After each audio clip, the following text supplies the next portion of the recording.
get to it in the chase for an SIAC championship appearance at the end of the season. This is what every team in college football strives to play for, an opportunity to play in a conference championship game. Today's conference opener is step one for Central State and Savannah State to achieve that goal. All right, both teams come in winless. Central State 0-2. They lost to Moorhead State in game number one, and then they lost against Grand Valley Division II program. For Savannah, they took a 42-10 loss at the hands of SWAC's Southern University. And Todd, I know we talked to both coaches, and they stressed how important it was to get off with a win to begin the season.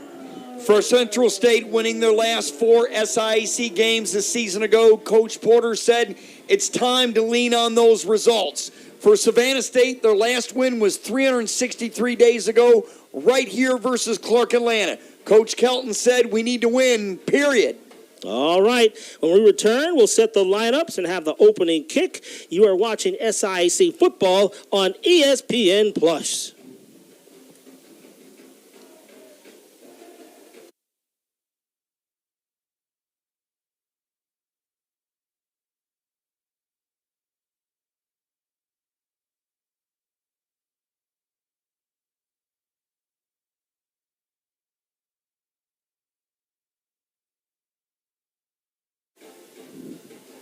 And Todd, as both teams take the field, beautiful evening for football. Slight breeze outside, temperature around 80 degrees, and we've already had our coin toss.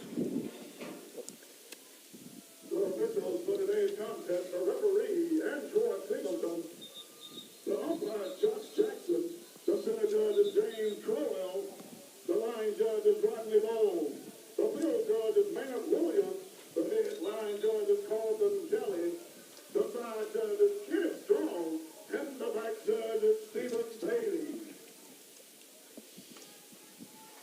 All right, before we get underway, Todd, let's take a look at some of our keys for tonight's game. We're going to highlight a couple of players. And we could take a look at Central State, quarterback Kendall Boney, as well as Mike White. And also for Central State, Sam Young, CSU's best offensive lineman. He's a road grader. And, of course, you mentioned Mike White. He had 5 sacks versus Savannah State a season ago. On the other side, their impact players, truly special, in quarterback Jadon Adams and defensive linebacker Darian Bell. Jaden Adams, a dual threat, had an 81-yard touchdown run versus Savannah last week. Darian Bell, a nose for the football, had 9 tackles and a sack versus Southern. Both these coaches that come in today, Kevin Porter for Central State, Aaron Kelton for Savannah State. All right. We're about ready to get it going here. Lexington Matthews will kick it off, and we are underway from Theodore A. Wright Stadium. Here comes Central State on the return, and driven out of bounds. They're going to mark it at the 37-yard line. So excellent return there by Jaden Bossy, the 5'10 freshman from Chicago, Illinois, who first went to Jackson State. Excellent return on that. 33 yards on that return. So Central State will start their drive 1st and 10 from the 36-yard line.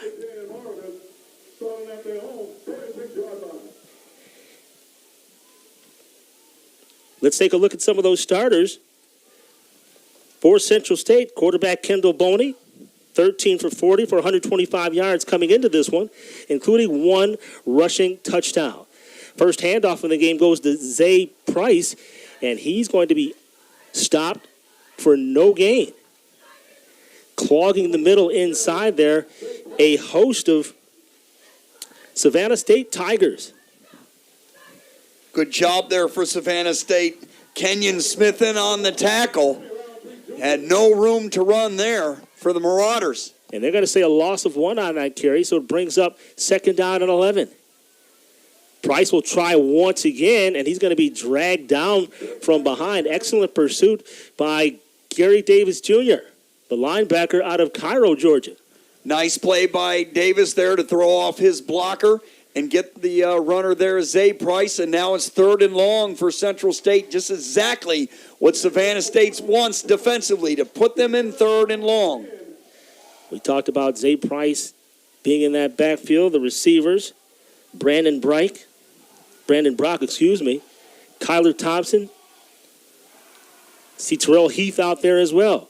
4 wide receivers set, trips to the lower side of your screen. Boney in the pocket. He's going to run. Boney, 40, 45. He's going to be dragged down from behind. Gary Davis Jr., excellent pursuit. But this one is going to be close. No, it's not going to be close. It's going to be a gain of 10 yards. Good enough for a first down.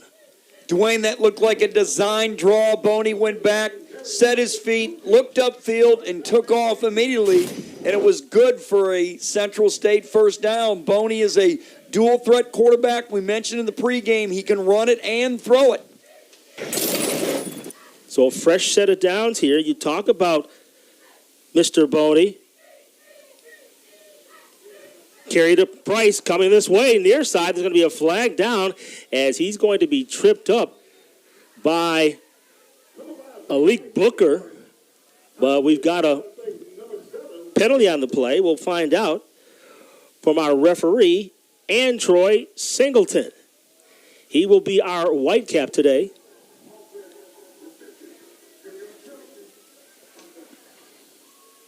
So Troy Singleton, our Whitecap, says it's going to be a holding against the offense, so we'll move him back 10 yards. And Central State will try again. You can also take a look at that Savannah State Tigers defense. Wesley Bentley got the start along with Tony Roundtree, defensive ends William Jones and Xavier Exkillen. The linebacking crew, Tavari Brute, Gary Davis, and Darian Bell. The secondary, Creary, Norwood, Bryant, and Booker. There's a short pass to Heath near side of the football field, and he's going to get up past the 40-yard line to about the 41. So he's going to get back 4 of those yards. So it brings up 2nd and long. We'll call it 16 from the 36-yard line. 12 minutes and 19 seconds to play. First quarter, no score. Central State visiting Savannah State. Boney will roll off to his right. He will keep the football. He is going 45, 40, and down to the 30-yard line. Call it the 33. Great recognition by Kendall Boney. He rolled out to the far side of the field. He said he had nothing. He turned around, reversed his field, saw a nice running lane, and took it all the way down to the Savannah State 33 for another first down. Good-looking drive for Central State, except for the penalty. 30-yard run. First down and 10 at the Savannah State 33-yard line. So Central State threatening. They're going to hand to the first guy through. And with that football, Javaris Leach out of Rockford, Illinois, is a redshirt freshman. Good strong run by Leach. Gain of there of 4. 2nd and 6. That's what you want if you're Central State. Get positive yardage on first down. Coach said they wanted to play Marty ball, run the ball, and stop the run today, and Central State off to a good start so far. Gain of 4 on that first play, on that first down. 2nd down and 6. Play action. They throw it into the flats. Receiving that football is Dunford. And Dunford gets up to the, we're going to mark that. They mark it at the 28-yard line. So once again, moving the football. Central State, Booker on that last grasp for Savannah State. 3rd down, 4. Boney waiting in the shotgun. Twin receivers to the near side of the football field. Standing alongside of him is Leach to his left. Boney waiting. There's the snap. He looks, he fires. It's complete. Excellent reception by Kyler Thompson, the big tight end out of Oak Park, Michigan. Good play from Boney to Thompson. Good for a first down. Good read. Good looking drive for Central State so far. Mixing it up with the run and the pass. And they're controlling the clock. That's what Coach Porter wanted to do, is control the clock. Long drives on offense to keep their defense off the field. 6-yard pass play. First catch of the season by Thompson. They got a hand. There's Leach trying the right side. He's going to scamper wide. It'll blow over a man, spinning and twirling down to the 9-yard line. Big hole on the right side of that offensive line, but a good, strong run by Leach. He ran over a defender, and it's good for a first down. Do I see some laundry at the far side of the field?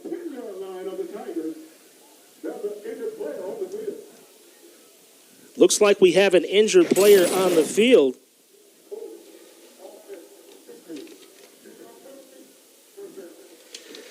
So there was a penalty on that play, so they're going to be moved back. A holding penalty there on Central State, and that ruined a good run there. And now to put the Marauders back further than they want to be. Don't want to speculate, but I believe that is Kirk Smith is the injured player, as we see trainer Jennifer Kensby, the Savannah State Tigers head trainer. She's checking things out. I don't know if it came on a hit or what. Dwayne, when I mentioned earlier about, playing Marty ball for Coach Porter, Coach Porter played for the legendary coach Marty Schottenheimer in Kansas City in the National Football League, and that's where he gets his philosophy of running the ball and stopping the run, being strong on the offensive line and defensive line. And once again, a fine start for Central State. They've had the football since the opening kick. Well, listen, we talked about last time out how they suffered a 58-0 loss to Grand Valley State, who were the defending GLIAC champs. That's nothing to slouch about. They're an excellent program. And they opened the season with a 17-10 setback to Morehead State, a Division I opponent, in a game, Todd, they actually had a chance to tie down at the end. They sure did, and, it was just short. And then, of course, playing the powerhouse Grand Valley State last week. Grand Valley State ranked 4th in the country. That's a tough road trip for Central State. Tough non-conference schedule. A lot of teams in the SIAC, they play very tough non-conference schedules to get them ready for the conference season.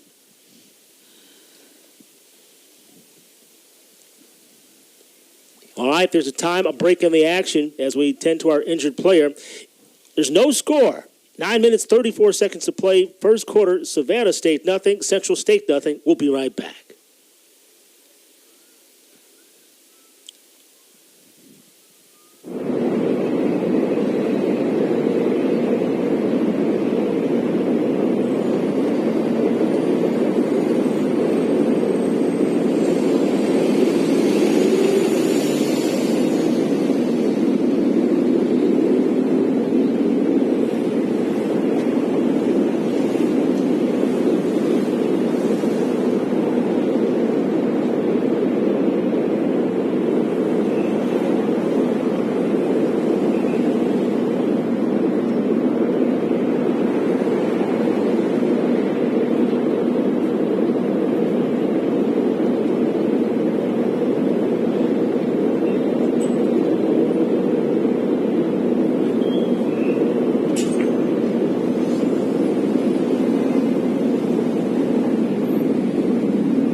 assisted off of the field.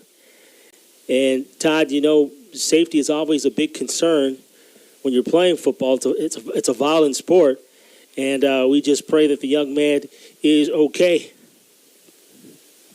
Our thoughts and prayers are with this young man from Savannah State. And, this is a very violent game, football. It's violent at every level, and there's always a chance of someone getting hurt as you hear the crowd give the Savannah State player a standing ovation. We can't tell who it is on the ground, but our thoughts and prayers are with that player and his family and friends and the entire Savannah State community. And every time you step on that field, there is a risk of injury, and every player that participates, whatever level you're participating in, realizes that, and as they're going to take the player off here on the stretcher, you just don't want to see it. It's just the last thing you want to see on the field.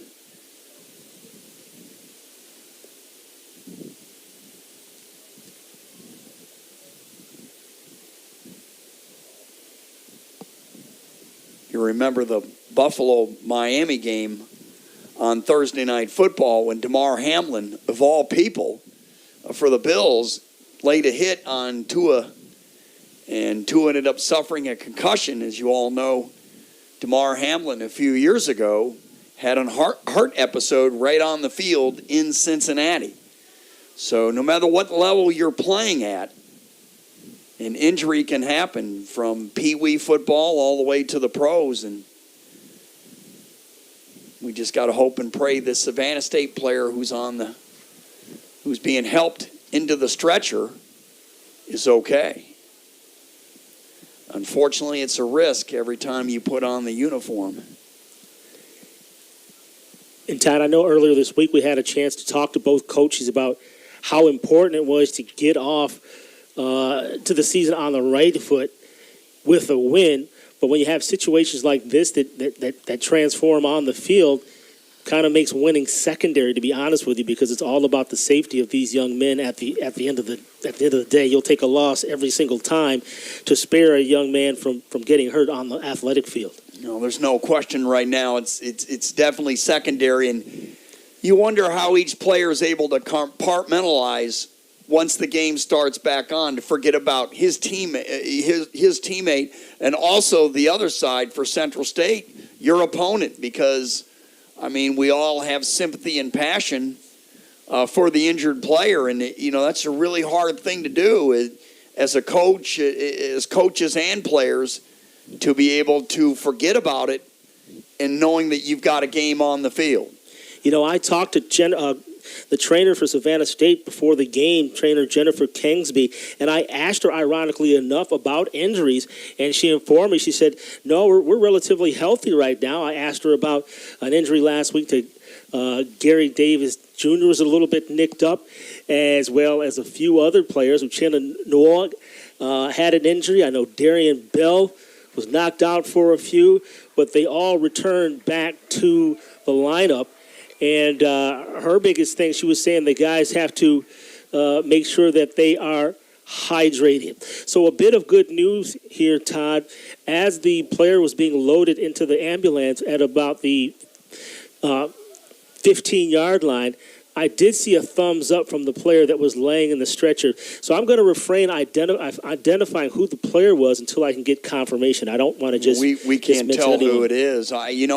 Speaking of thumbs up, I remember years ago the Detroit Lions had a player named Mike Utley who he was laying in the stretcher, and he did a thumbs up to the crowd. And hopefully this will be much better news than what Mike Utley had. Mike Utley ended up being paralyzed, and he couldn't play football anymore.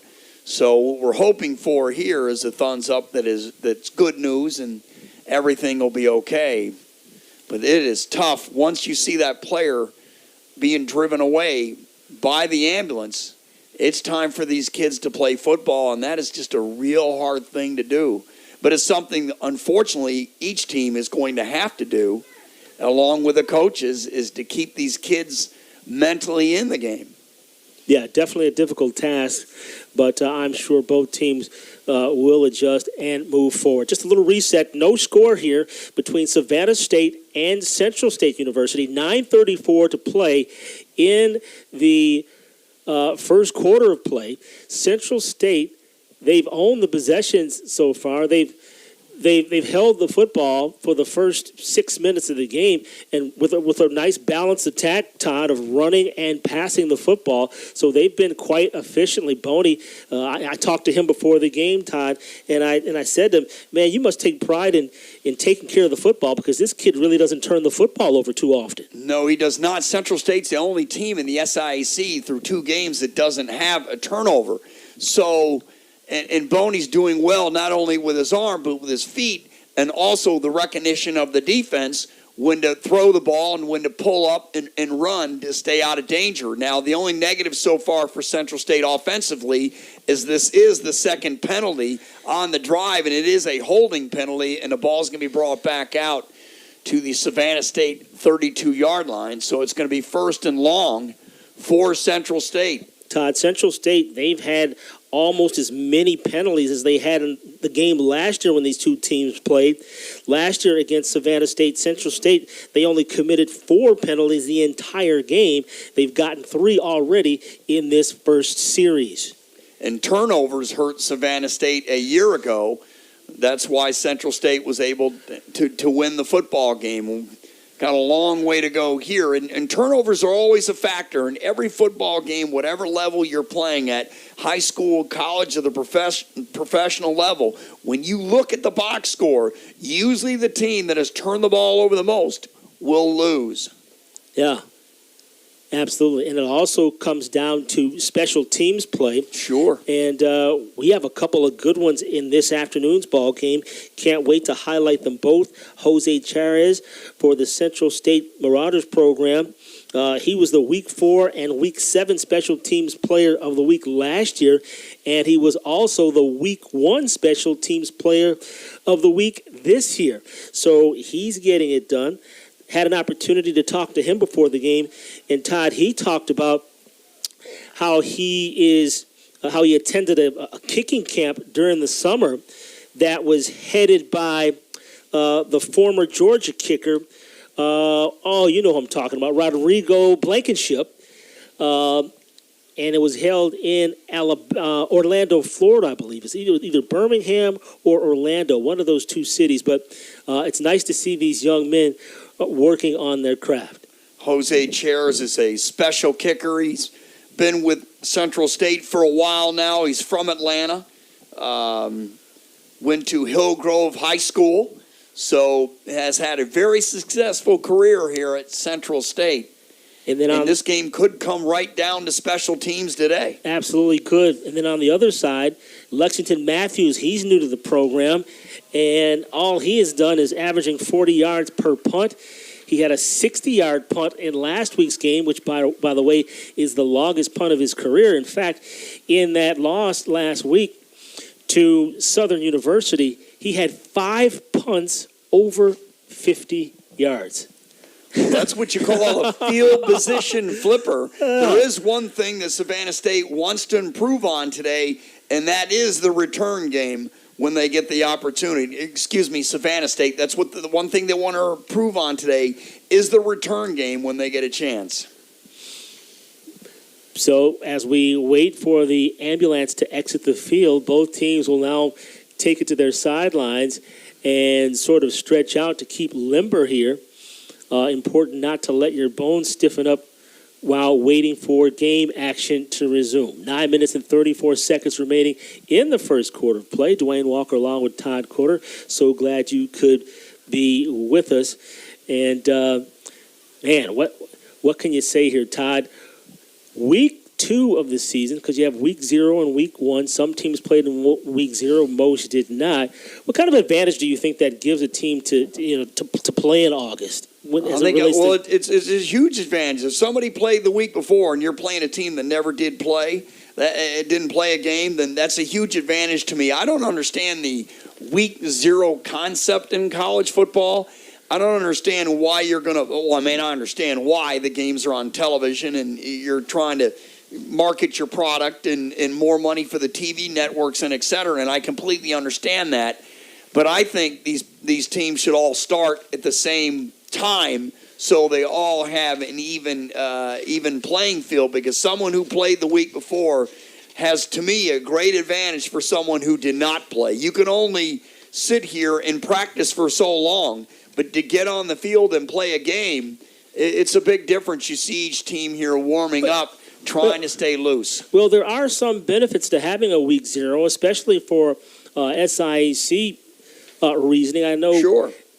Commissioner Anthony Holloman, I know he was ecstatic about some of the adjustments that were made. So you saw, for example, in last week where a CIAA team in Shaw played against Albany State. And, at the end of the day, come season's end, we want our teams to be able to vie for a championship, right? Whether it be at the SIAC level, the Division II level.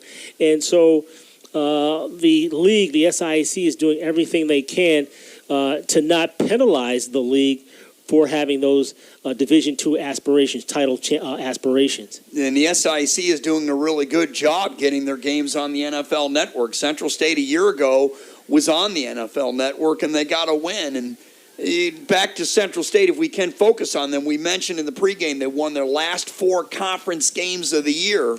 So Coach Porter really wanted to, hone in on that and get off to a great start here, and so far they have today.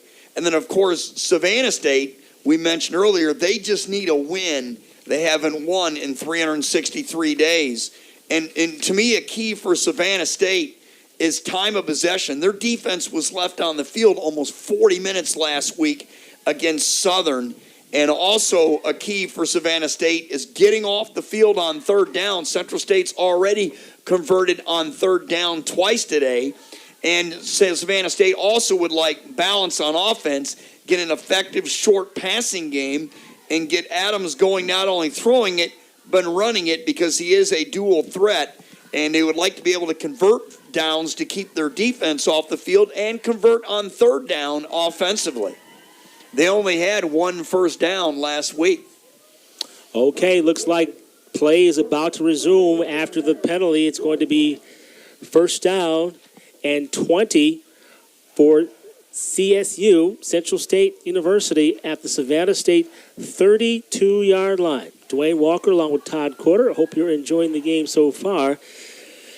It should be a doozy as we proceed.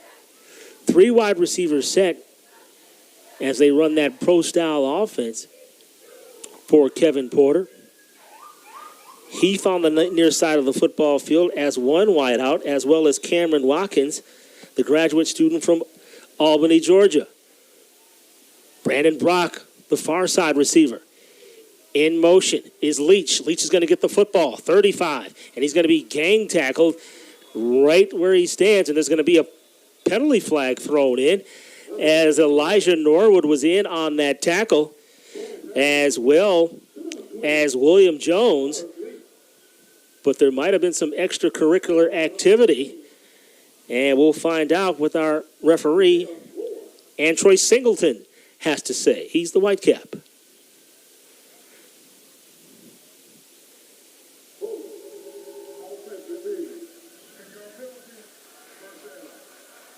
So, Todd, there it is. 4 penalties so far in this first half. That equals the penalty output they had in last year's game when they only had 4 in the entire contest.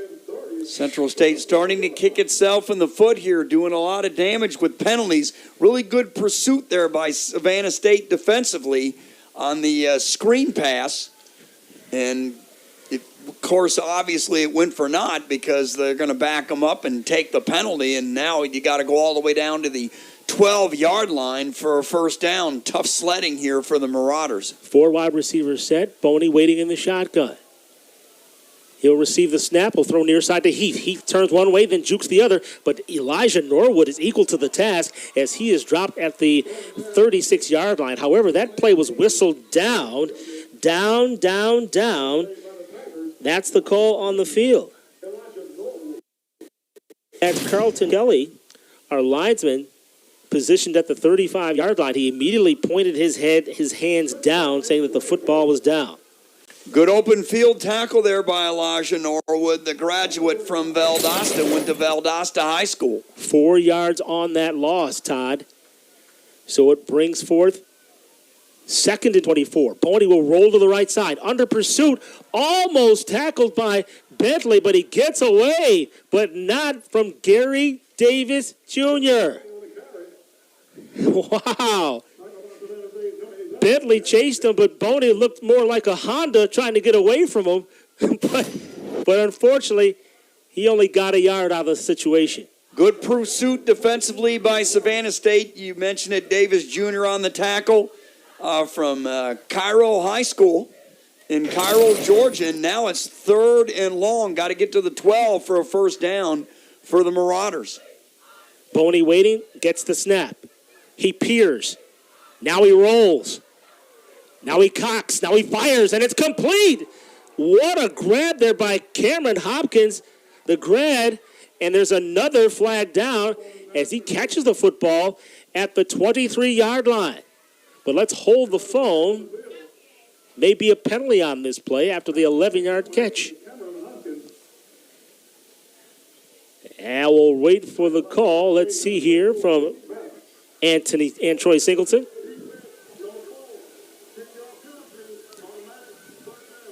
All right, so they're going to move that football. So it's an automatic first down. And what a shame for Savannah State defensively. They commit a holding penalty. It's an automatic first down for Central State. They had done such a good job of taking advantage of Central State's miscues on penalties to back them up and actually held them there, and it would have been a long field goal attempt for Chairs. Instead, the Marauders get a first down. All right, 3 wide receivers set now on this fresh set of downs for the Central State Marauders. 7 minutes and 25 seconds. It's been all Central State so far in this first quarter of play. Savannah State has not gotten the ball on offense. Really a masterful, well, almost masterful, but aside from the 4 penalties they had, the 4 holding penalties. Other than that, they're doing a great job. Cadet just checks in. He's the slot receiver. Heath Jr. at the bottom. At the top is Brandon Brock, the club's leading wide receiver. He caught 4 passes in last year's contest. The H-back, in there is Dunford. Here's the carry. Leach dukes a man. Now to the 15, 10. He could go. 5, and he is pushed out of bounds. Touchdown saving tackle by Keon Bryant, the junior out of Fayetteville, Georgia. That's going to be holding on Tyrell Heath for Central State. He held that jersey way too long. It was right in front of the official, and he made the penalty, and that's going to back up the Marauders, and he was caught for sure. Boy, you got to let him go. I mean, that was a really good run there for Central State. Nice run by Leach. And it'll go for not a 5th penalty on this drive for the Marauders. They're kicking themselves in the foot with all these mistakes. So Terrell Heath Jr., we had a couple of catches. You can see the hold there. No question about it. It was obvious. And really in that situation, Todd, you don't have to hold. You can kind of screen your guy out without actually holding. He didn't have to do anything. He had the corner. Nonetheless, they'll move him back. First down. Sweeping to the right side is Bossy.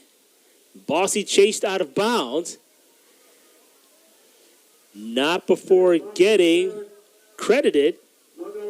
They spotted that. It looks like the 18-yard line. So we'll give him 6 yards on that carry. Good job by Bossy to get outside. Good job on the right side of that offensive line for the Marauders. They're winning the battle up front in the early going. Correction, they moved that football back a couple of yards. It has been placed on the 32. Now they're going to move it back to the 22. They went from the 18 to the 21 to the 22. I still think it was a good job by the back to bounce outside. The offensive line did a good job, but it was good pursuit by Savannah State. Second down now. Boney waiting.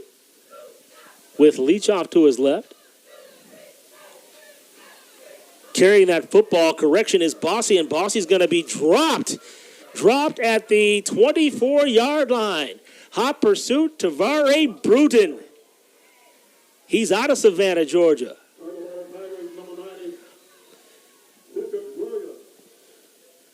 Good pursuit, correct by Savannah State. It puts Central State in 3rd and long. That's not where the Marauders want to be. They can throw the football, but their strength is running it.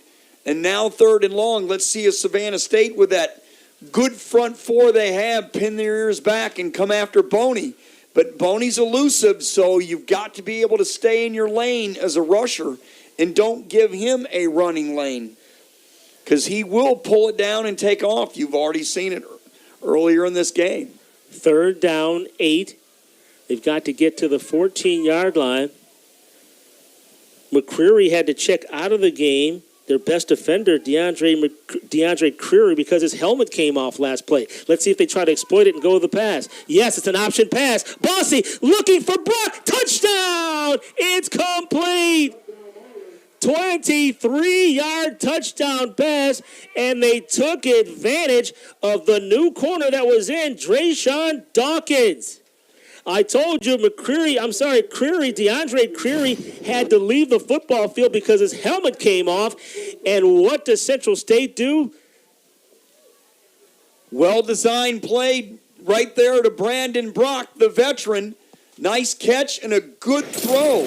A good pitch and catch there from Reese to Brock, and 6-0. There's the snap, the hole, and the kick is through the uprights. Boy, I tell you what, got the corner to bite as soon as it was a great job by the running back to run like he was going to run it, and he stopped it and popped, and it pulled the defense in, and he was able to throw it over the defensive back for a touchdown to Brock. Really good play there by Reese. Well, there's a timeout on the field with our score. Central State 7, Savannah State nothing. Let's take time out. We'll be right back.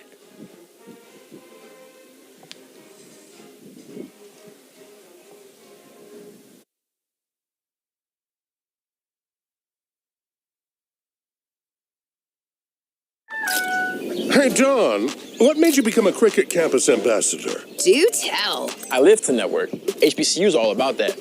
The keyword being network. Hint, hint. Oh, like a certain network that has speedy 5G? I see you could take a hint.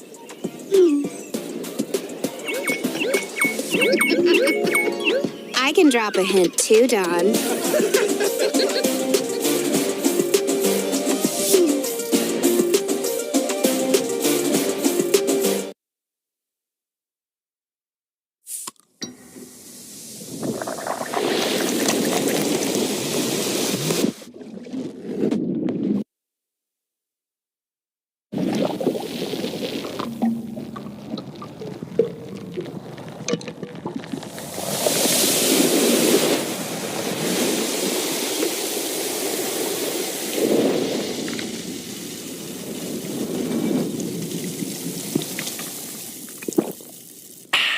In communities where leaders are forged and legacies are born, the Southern Intercollegiate Athletic Conference proudly celebrates the accomplishments of current and former students.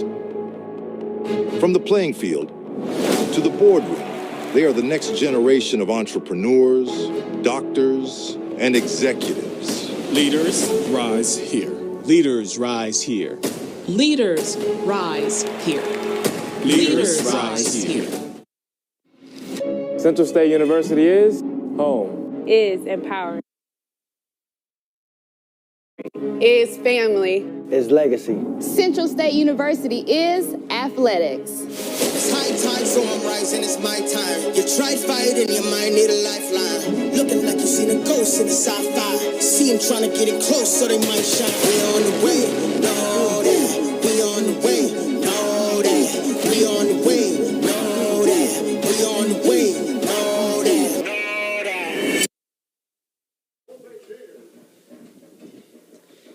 And welcome back. 7-0 our score. Dwayne Walker along with Todd Coder. Central State scoring on a 23-yard touchdown pass. Bossy to Brock. And Todd, that was a 10-plus minute drive by Central State to begin the game. How about it? How about it is right, and it was a great job by Bossy to look like he was going to run the football, stop, pop it, and throw it over the defenders for a touchdown. Brown will take the football from the 10-yard line up to the 20, 25, 30. Jukes a man, but not before being tripped up by Khalil Foy, the freshman out of Mercersburg Academy. Excellent return, though. Yeah, great tackle and great return. Nice open field tackle. Well, let's see what Savannah State can do with the football. I'm really anxious to see. 20 yards on that return. So now we'll get our first look at the Savannah State offense led by quarterback Jadon Adams, who scored a team record 81-yard rushing touchdown last week. The running back, Shamarcus Poole, he'll get the bulk of the carries. The wide receiver core, Deshaun Mitchell, Damarian Colbert, and Randy Scott. First play is a give, and Poole is going to be drowned, I guess you could say, by... Guess who did it? Give me one guess. White. Right, Mike White, who should be an SIAC all first or second team, and he's not. No, he should have been a first-teamer. He's just a great player. We mentioned it, 5 sacks against Savannah State a year ago. What does he do on the first game? First play of the game, he stops Poole on a 1-yard loss. Listen, tackle for loss. He had 6 tackles for loss in this game last year, including 5 sacks. I asked him what was he going to do today. He said better than last year. Adams on the quarterback keeper. Gets ahead to the 31-yard line, but he's going to be smacked front and center right there. The first person that hit him was Jaleel Lenore, the senior out of Chicago, Illinois. Jaleel Lenore, big plays for this linebacker, who's an outstanding player. And a good pursuit there, and now it puts Savannah State in 3rd and long, which is where they do not want to be. And I'm anxious to see how Adams, a dual threat, will run and throw it. The Central State Marauders defense, their 4-2-5 defense, Ezekiel Kennebrew, Kenyon Smith, and Caleb Constables lead the pack up front. White, who had 5 sacks last year, and Jarrett are the defensive ends. 3rd down. 9. Adams trying to scramble, but he's going to be forced out of bounds. Ran roughshod on the side. That man whose name we just called, Kamarly Jarrett, on that tackle. But Jaleel Lenore made that play happen. He was able to cut down Adams, as you see here, pursuit, and allowed his teammate to make the tackle right there. There you go. And good tackle. And correction, I said that was Kamarly Jarrett. That was actually Devin Buskin. Thanks, Ty. You're very welcome. So now it's 4th down, 3 and out. That's exactly what the doctor ordered for the Marauders. I see those yellow forearms. That means that's Brandon Brock, who's set to receive the football. He's standing at the 30-yard line. Lexington will kick this football. Lexington Matthews. And there it is. Taken at the 25 by Brock. He reverses pivot, and he's going to be tackled. Brock thought he could get away with it, but he couldn't. All right, with 2 minutes and 9 seconds to play, as you see Marlon Jackson celebrating that tackle, there's a timeout on the field with our score, Central State 7, Savannah State, no score. Let's take timeout.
We're back. Central State will have the football. Their second possession of the ball game. First down and 10 from their own 20-yard line. Boney waiting. He will hand to Price. Price headmanning the football. Minimal gain, maybe a gain of 1. Sticking his head inside for Savannah State, Amir Phillips. Amir Phillips, no stranger to Savannah State. You know, his dad actually played here at Savannah State back in the day. It's important for Savannah State to get off the football field. Their defense has been on the field the entire first quarter except for the first minute. Second down and 8. Boney will dump the football off to Dunford, and Dunford gets dumped right there in his tracks. Creary made that tackle. Now, Creary's the one that checked out of the ball game because he lost his helmet on the touchdown that the Central State Marauders caught. So on that play, that pass play, just a 4-yard pass play, third down, we'll call it 6. 3 wide receiver set. Sorry about that, Todd.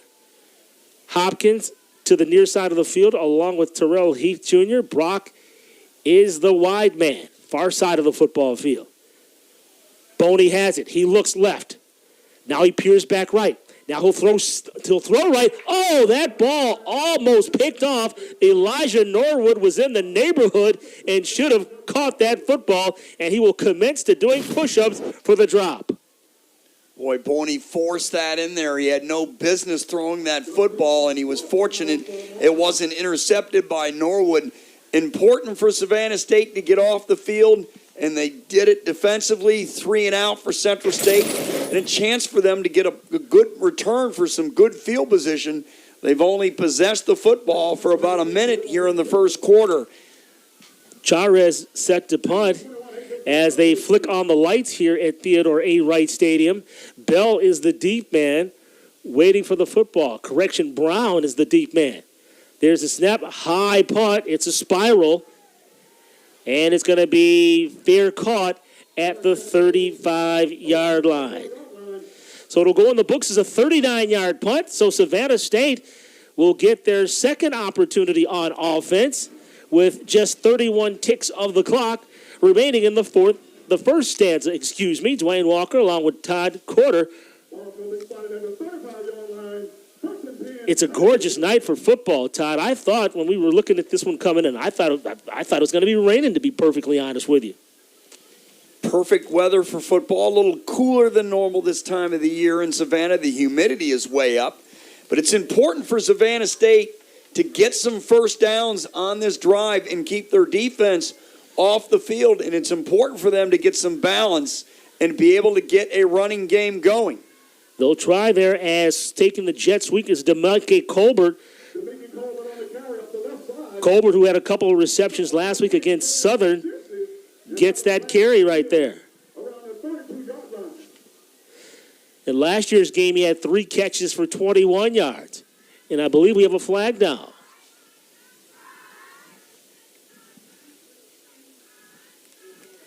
Looking for our white cap. There he is. And Troy Singleton.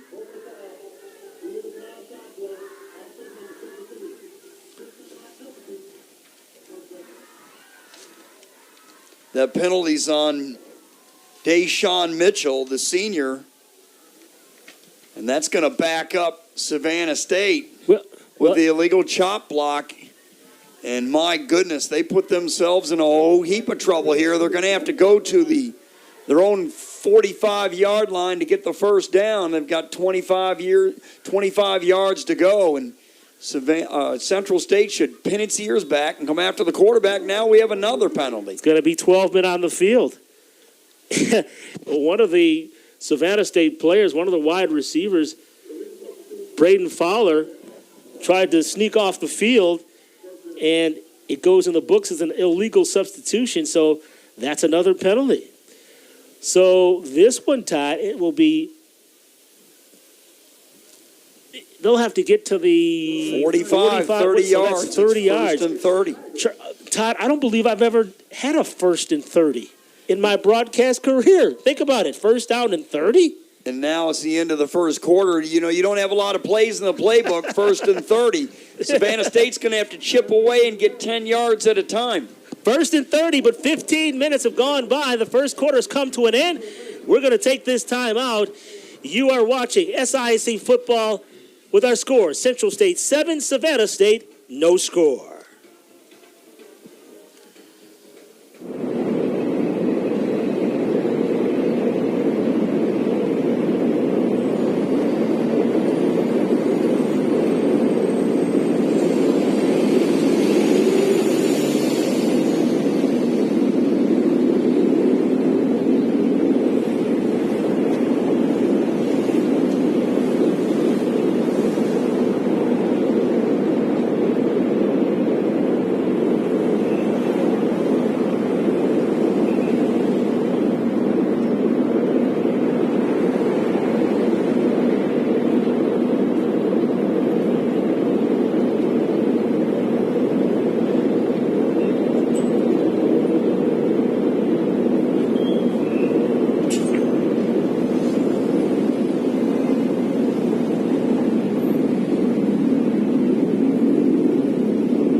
The Savannah State offense will take the field as second quarter play. Just moments away.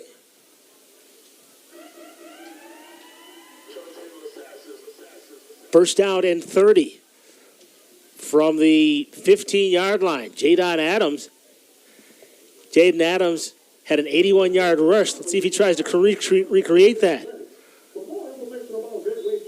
They'll try the left side of the line for positive yardage up to the 22-yard line. Is Shamarcus Poole. Poole, who gets a load of the carries. He carried 5 times last week. He was a second-team preseason All-SIAC selection in 9 games last year. He rushed for 368 yards. Talked to him before the game today, Todd. I asked him what was his biggest attribute. He said his vision, the way he can see the football field when he's running. Second down, 23. Adams on the keeper, and he's going to be swarmed under. Tackled on the play. Jalil Lenore. There you go. Jalil Lenore is all over the field. I've been highly impressed with him. Well, Kenya Smith. Several tackles. He's for see ball, get ball type player. Good pursuit there And Savannah State in a whole lot of hurting here. Yeah. 3rd and long. I had a double take there. Kenyon Smith made the tackle. I wanted to say Xavier Exkill until I realized, wait a minute, wrong team. So I had a double take there. Jalil Lenore has been fabulous in this game for the Marauders. 3rd down and a long way. 3rd down and 28. Adams under attack. There's going to be another flag down. And I believe we're going to have a hold as Adam is going to need some assistance in getting up off of the football field. But he still may have another play here. But if it's on the offense, they might just simply decline the penalty and have him punt it. It is declined, so they will punt deep in their own territory. So for the 3rd time, we'll get a look at Lexington Matthews and see what he can do. Central State is winning the battle up front. Their defensive line is dominating Savannah State's offensive line. Matthews comes into this game with a 40-yard punting average. I think he'll end up being the punter of the year. Replacing a good one in Lockhart. There's an off snap. Lexington does an excellent job of getting rid of the football. That hit a player. Go. He can score. That's a touchdown. That should be a touchdown. Keep running, young man. Oh, I believe they whistled that play down, but that actually hit a Central State player. It bounced off of number 43, Devin Buskin Jr. They got away with one. Let's see if they show it again. Take a look at it here on the replay. Oh, it batted off of Buskin, if you ask me. Let's see. There you see the play right there. Watch. Keep watching. Boom. Now, unless my eyes forsake me, now keep in mind, we don't have a monitor right in front of us. We're going off of the scoreboard. And it appeared from my vantage point that the football ricocheted off Buskin. There is, however, no replay in Division II. And actually, you know what, Todd? They may have actually whistled that play down. And if that's the case, it would have killed any type of turnover. Well, it's 1st down here for Savannah State, the penalty on Central State. So it's going to be 1st and 10 for Savannah State on their own 31. So we'll have to get clarification on what that call was. I'm a little confused. Did you see what the call was, Todd? No, I did not, but I saw Chaz Hunter there make a nice tackle on Poole, and Poole's not able to get anywhere. That Central State defensive line is just dominating the Savannah State offensive line. They can't get a running game going, and Adams' strength is as a quarterback is a dual threat to be able to get a solid running game going, and then been able to do it so far. 2nd down and 9. Hampton gets his first carry of the ball game, and he's going to be hogtied from behind. Tackled on the play by number 92, Jaden Perkins, the junior out of Indianapolis, as he chased him down from behind. Boy, Jaden Perkins was tremendous on that play. He's got a lot of speed for a big guy. He was able to chase down the running back with no problem. And now it's 3rd and long again for Savannah State. They've got to be able to throw. Let's see if they'll throw the football down here and let Adams turn one loose, or maybe they'll give them an option to run and throw it, or maybe a quarterback draw. They've got to do something to slow down that pursuit from the Marauders defense. You're absolutely right. So there's a pass. Far side of the field is incomplete. Tried to find Brent Carr just out of his outstretched arms.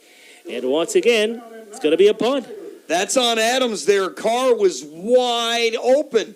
If he hit him right on target, he had a chance to score a touchdown. He got behind the Central State defense. If that was an accurate pass, they could have scored a touchdown on that play. He misfired, and now the Tigers will have to punt it away. Well, they call it trying to be on time and on target, which he was not on that one. So 4th down and 9. Brock standing at the 33-yard line.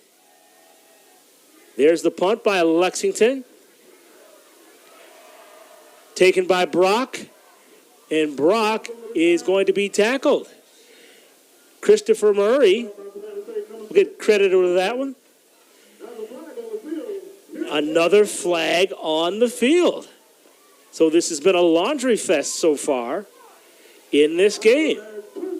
That was not a good punt. There was a line drive, and Savannah State's fortunate that Brock wasn't able to get a long return on that, as we'll see what the penalty is here. Just a 38-yard punt on that one. Boy, a lot of penalties today, and it's costing each team dearly thus far.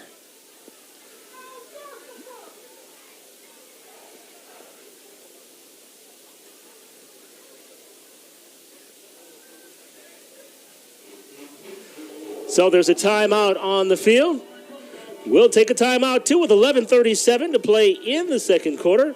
Central State leads it by a score of 7-0. We'll be back.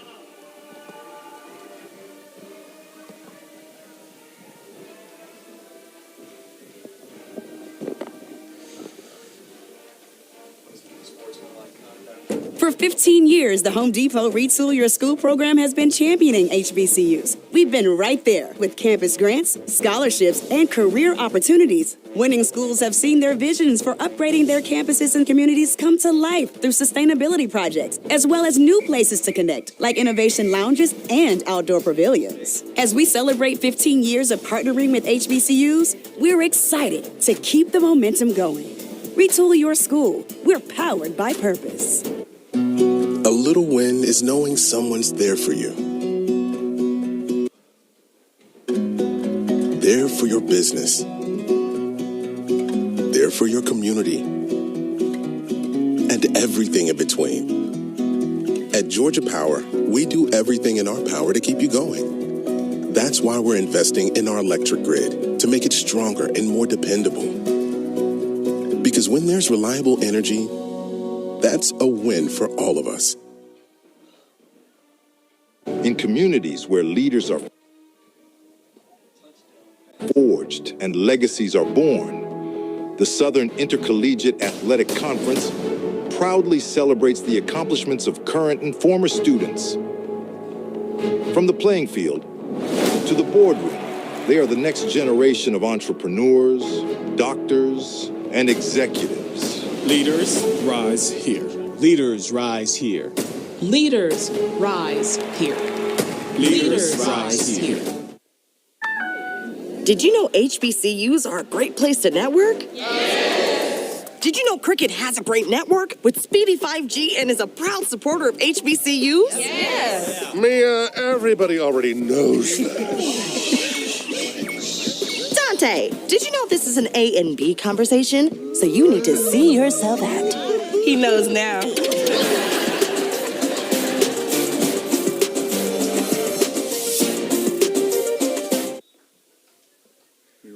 We're back, 11:37 to play. Central State, after a penalty time, they have the football in Savannah State territory.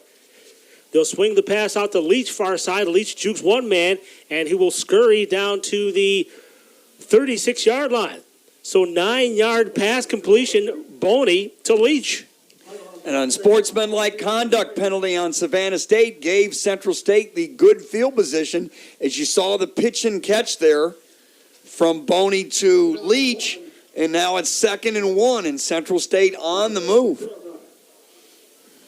Boney waiting in the shotgun. Leach off to his left. Boney on the quarterback keeper, sweeping left side, and he's going to be stopped. First person to get his hands on him was Tavari Bruton. Bruton, the linebacker out of Savannah, Georgia, attended Island High School. But that's good enough for a first down, so fresh set of downs for Central State. Leach will push the football to the left. Positive yardage once more. So this ground attack is churning up yardage for the Marauders, something they wanted to do coming into this contest. And a fast break, no huddle offense. I like it for Central State, keeping Savannah State on its heels. Leach again. They're giving them doses of Leach each and every time. And they have no time to substitute. That's why they're going with the no huddle. They like that Savannah State personnel that was on the field. Now Savannah State hurrying up, trying to get some different personnel on the field. See Will Jones rushing off the field. He looks a little bit winded. Now we'll get Gary Davis Jr. will check into the ball game. So it's 3rd down and short, 3rd and 4 for the Central State Marauders. Boney tried to draw him off sides with 10 seconds left on the play clock. Maybe a play-action pass here. We'll see. Price in the backfield just to the left of Boney. Play action. Over to Brock. Out over his outreached arms. So they're going for that one-on-one matchup with DeAndre Creary, the number 1 corner for this Savannah State defense. And Brock had Creary beat on it. If Boney would have threw it right there, it would have been a slant for a touchdown. I liked it. I stated that they were going to go play action pass, and they did. Now you're going to have a long field goal attempt for Chairs. All right, Stephon Buford will be the holder. Jose Chairs will come into the game. He will attempt a 44-yard field goal attempt. But looks like we have a timeout. This is right inside Chairs' range for 44 yards. Well, you heard it from Antroy Singleton. There's a timeout on the field. We'll take this timeout, too, with our score, Central State 7, Savannah State nothing.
Welcome back, Central State with the football. Todd, it looks like they've had a change of heart. They did. Chairs' range is about 45 yards, and the Marauders decided to go ahead and go for it instead. I like the call. Boney on the quarterback keeper, but he's going to be short. He tried to lunge for it, but he's not going to get it. I didn't like that call, Dwayne. I think they should have went right back to Brandon Brock with a little one-on-one and see if they can get the football in his hands. Instead, they went with that quarterback draw, and Savannah State was able to sniff it out. And big stop for Savannah State defensively. They're only down 7-0. They just haven't got anything going thus far. That Central State defensive line has dominated the Savannah State offensive line. Wow, big stop on 4th down. In last year's game, they went for one time and converted one time. Did Central State in that 21-10 victory that took place last October. It was a good job by Savannah State, their front, to be able to read that quarterback draw from Boney to stop him short of a first down. Let's see if Savannah State can get something going here on offense. That's been their Achilles heels. And speaking of Achilles and heels, tackled by the ankles is Chaz Hunter. He grabbed Shamarcus Poole. And listen, Chaz Hunter in last year's game, he had 10 tackles, Todd. 10 tackles. Well, you mentioned against it. his Hunter, team. White, Lenore, they're all over the field. They cannot block them long enough to get Poole going. And I don't care who the running back is. If you don't have a hole, you're not going anywhere. And Central State is tackled very well today. And that's a tackle for loss. He had 1.5 tackles for losses in last year's game. Boney looks near side now, scrambling. Will he keep the football? He will. And he's going to be helicoptered. But he does get up to the 33-yard line. Buskin was there on the scene for Central State, along with Purry. You can see here on the replay, Adams had no one open. He rolled out to his left here, and he decided to go ahead and tuck it and get as much as he could. And good job by the Marauders to stop him short of the first down. Another third down for Central State. Let's see what they do here. Adams has got a lot of speed. Poole is in. Adams under attack, and Adams is going to be dropped. Ho, ho, ho. A couple of Central State Marauders on the scene. Michelle Sherrill Jr. on the scene, as well as Kamarley Jarrett. Just a great job by Jarrett here.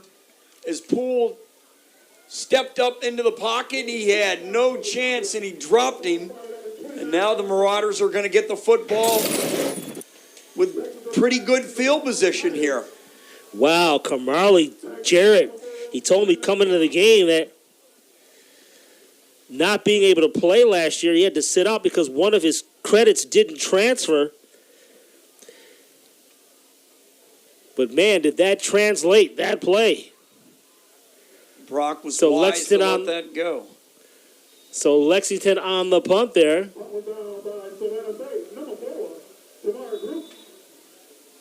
It wasn't a great-looking punt, but it was effective, and Brock was wise to let it go, and Central State will have good field position. 37-yard punt. There's a timeout in the action with 6:50 to play in the second quarter. Our scores, Central State 7, Savannah State nothing.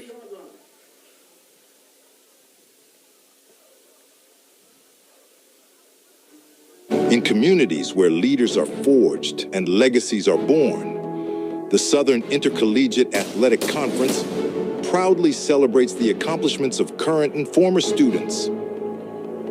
From the playing field to the boardroom, they are the next generation of entrepreneurs, doctors, and executives. Leaders rise here. Leaders rise here.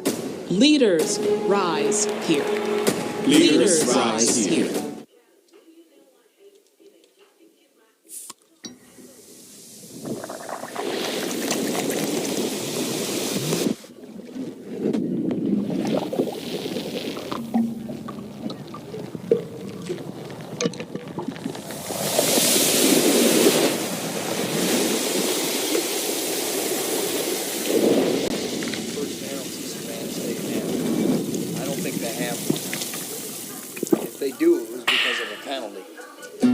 A little win is knowing someone's there for you. There for your business. There for your community. And everything in between. At Georgia Power, we do everything in our power to keep you going. That's why we're investing in our electric grid to make it stronger and more dependable. Because when there's reliable energy, that's a win for all of us. Did you know HBCUs are a great place to network? Yes. Did you know Cricket has a great network with speedy 5G and is a proud supporter of HBCUs? Yes. Mia, everybody already knows that. Dante, did you know this is an A and B conversation? So you need to see yourself act. He knows now.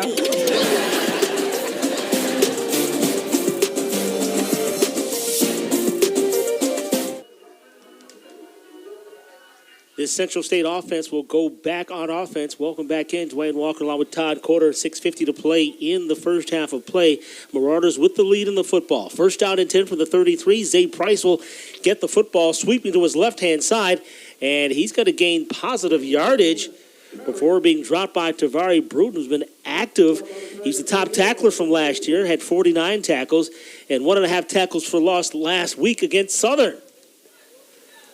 Nonetheless, though, that's a positive gain for Price. The football is marked at the 39-yard line, so give him 6, 2nd and 4 from the 39. You can get 6 yards running the football on 1st and 10. You can either run it or pass it here. It gives the offense a lot of options. Boney will give it to Leach. Trying to see who got up from underneath the pile there. Good pursuit on Price there defensively for Savannah State to set up a 3rd and 4. This is another critical down defensively for the Tigers. They have got to get off the field. Ochinanua on that tackle. 3rd down, 4. Boney waiting. Boney getting. Boney running. Boney being tackled right at the 41-yard line. So it'll bring up a 4th down situation. Excellent pursuit by Keon Bryant, the free safety, who had 16 solo tackles last season. So he's a very good open field tackler, and he showed it on that play. Good open field tackle here. Prevents the 1st down, and now Central State will have to punt. A.J. Brown, the preseason second-team performer, all SIAC, is back deep. He's standing at his 15-yard line. Cherez waiting to punt the football. He's standing at the 27. Snap, punt, it's off. Oh, and he drops the football. But he comes either a penalty here. They're going to call a penalty on Savannah State, Dwayne, for either roughing the kicker or running into the kicker. And it's running in the kicker regardless. It'll automatically be a first down from the Marauders. I'm not so sure about that call. He barely grazed chairs. 44 yards on the punt. It will go in the books as, but it also will go down as a boneheaded play by Amari Napper on the special teams. They almost got to chairs for the block. He's trying to really close. He's tried to explain it away, but coach ain't having it. So Central State. I didn't agree with the call at all. I don't even think that's running into the kicker. I mean, he barely grazed the kicker, and now it's going to give Central State a first down, and now Savannah State will take a timeout. It's an awful break for the Tigers, in my opinion. Well, you have to show discipline. You got to avoid making contact any way you can. Unfortunately, he was unable to contain himself, if you will, with 4 minutes and 50 seconds remaining in this first half of play. Our only score of the game came in the first period, where Central State, they capitalized on a 10-plus minute drive. They capped off with an option pass. That's right, an option pass. Jaden Bossy connected with Brandon Brock on a 23-yard touchdown pass that made the score 6-0, and then with the extra point, which was good, 7-0. So that's all the scoring in the first half of play. And coming into this one, partner, we didn't anticipate really a high-scoring game, as both of these teams have really struggled on offensive production. Well, Jaden Bossy did a great job to look like he was going to run the football. The Jackson State transfer stopped, saw the defense, he sucked him in, and then he threw it right over him to Brock for the touchdown. 1st and 10 from the 46-yard line for Central State. Leach is handed the football, gearing off to his left, but he's going to be stopped. Bunch of players over there. Dwayne, I think you're going to see another trick play for Savannah State for Central State, some type of misdirection, because Savannah State, they over-pursued on that touchdown pass in the first quarter. Let's see if they can get them to over-pursue again. William Jones on that last tackle and hot pursuit. 2nd down, Boney in the pocket, scrambling around. He loses the football, and he finally has to pounce on it. But that will go down, I believe, as a sack. And Gary Davis Jr., who touched him down, will get credit for that sack. Boney wasn't careful with the football there, and he was fortunate he was able to get it back. that there wasn't a Tiger player to pick it up and get Central State to turn it over. Now it's 3rd and long. They got to go all the way down to the Savannah State 44-yard line. Let's see if they do some kind of screen pass just to give their punter a chance for more room to try to pin Savannah State back deep. 3rd down and 24. Wide receiver set. Trips to the near side. Under pursuit. Bruton just missed him. Boney with the quarterback keeper. Here comes Boney. 40, 45, 50. First down. He's got it. Boney down to the 35, 30. And there goes the flag. I believe it's coming back. That's a shame that the flag was thrown away from the play. And this is a really bad penalty on Central State. It's going to negate a first down. Boney already had the first down, and it's going to be holding. It's going to negate a 39-yard run.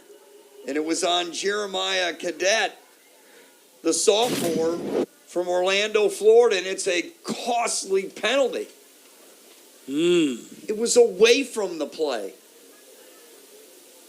Boney had the first down, and now instead it's going to be 4th and they're going to replay 3rd down. Is that correct? No, they advance it to 3rd. They advance it to 3rd down, but the penalty comes where after the penalty where it was marked. So it's going to be 3rd and 5. 3rd, yeah, we'll call it 6. They need to get to the 44-yard line. Right now it's at the 50. Boney waiting. Boney has it.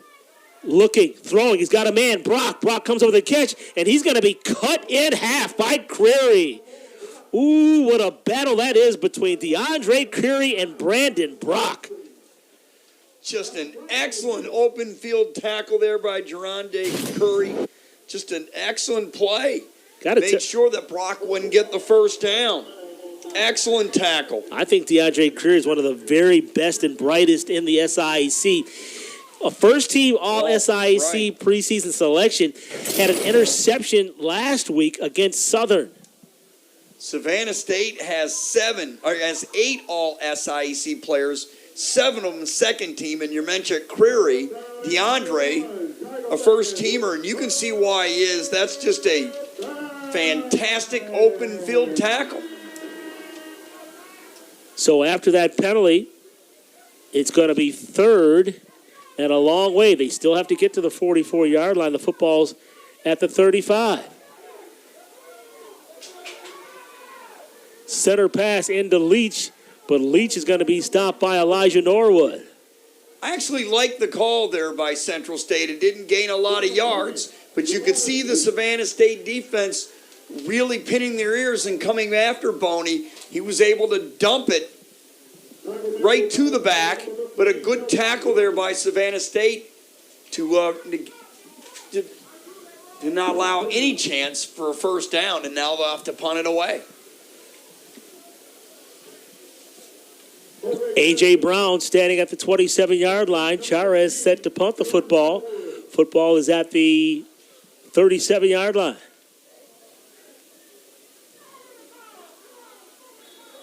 The fans saying, come on, snap the ball. And now the football play will be stopped as we have winded down to the 2-minute warning. So there's a timeout on the field. We've come to our 2-minute break. That's a new rule in the NCAA this season. Let's take timeout. Our score, Central State 7, Savannah State still looking to get on the board.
Welcome back in, everybody. Exactly 2 minutes to play in the first half. Dwayne Walker along with Todd Corder. 4th down and long for Central State. Chara is in to do the punting. The football is at the 37-yard line. Back deep is A.J. Brown. There's the snap.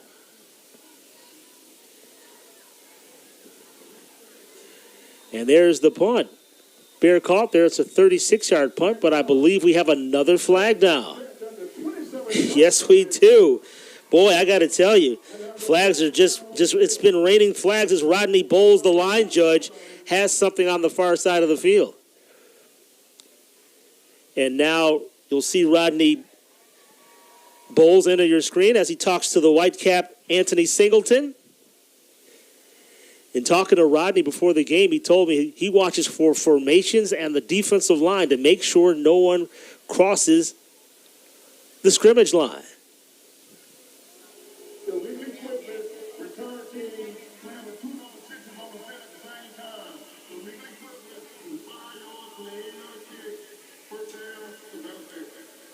Wow, Brent Carr, number 6, and Marlon Jackson, number 6, both 6'3", both seniors, both from Georgia. Both are going to be nabbed for that penalty. It'll be a 5-yard penalty. You can't have two players on the field with the same jersey number, so that was the call. We have had a litany of penalties in this first half, Todd. In last year's game, a total of 9 penalties combined for both teams. This year's game already in one half of play well into double digits. It's inexcusable. That penalty really is inexcusable. Somebody wasn't supposed to be in the game, and that's what caused the penalty. Brent Carr will line up wide on the near side. Adams looks right, now looks left. Now he's in hot pursuit. And he will be chased out of bounds. Jaleel Lenore made an excellent choice not to lay hands on the quarterback as he was out of bounds. 1:41 to play in the first half. Boy, Adams has got a lot of speed, and Central State has done a great job of not over-pursuing, staying in their lanes, forcing Adams to take only what he can get, which hasn't been a lot thus far. Second down, 6. Adams being chased from behind and once again run out of bounds on the left-hand side. Chaz Hunter ran him out. Great job by Carlos Carter. That's 2 plays in a row that Carter has chased down Adams and allowed his teammate to get to the tackle. And Adams doesn't have a lot of time to throw, partner. Another gain of 4. So I'm assuming this is a run because Brent Carr wasn't even in the huddle to receive the play. So I'm assuming this is going to be a run play on 3rd and short. They've got to get to the 32-yard line. Adams waiting for the snap. No, it's a pass. And it goes to Hampton out of the backfield. Hampton scurrying right side. And, ooh, he gets shot. Wow, what a shot delivered there by Kirk. Correction, that shot was delivered by Travion Searcy. Not before, however, Hampton got a first down. Watching Adams, as you see the screen pass there for a first down. Good job to getting the first down for Savannah State was Hamilton. But Adams, to me, doesn't stay in the pocket long enough. If his first read isn't there, his instinct is to take off. He should have. I know that the Savannah State offensive line hasn't done a very good job against Central State's front 4 or front 7, but he's got to show a little bit more patience and allowing time for his reads to throw the football downfield, because if he doesn't, that's going to allow other Central State defenders to just pursue him, and he's not going to be able to run the ball very far down the field.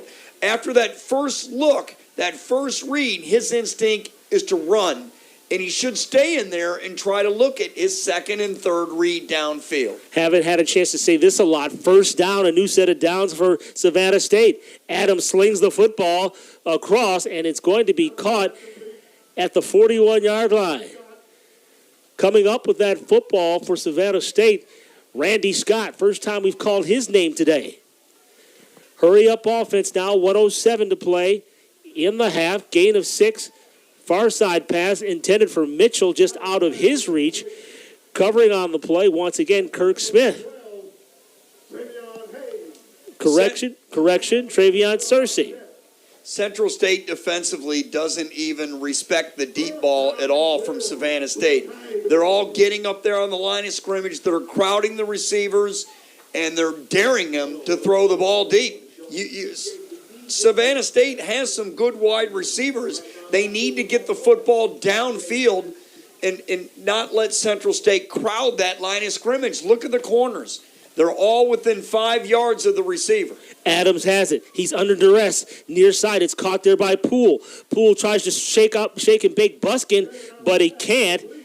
And the football is going to be at the 42-yard line. So it is a positive gain. It'll bring up third down. No, it'll bring up fourth down. 4th down and 2. So just short of a first down. And once again, we'll see Lexington Matthews. Matthews out of Atlanta, Georgia, went to Union Grove High School.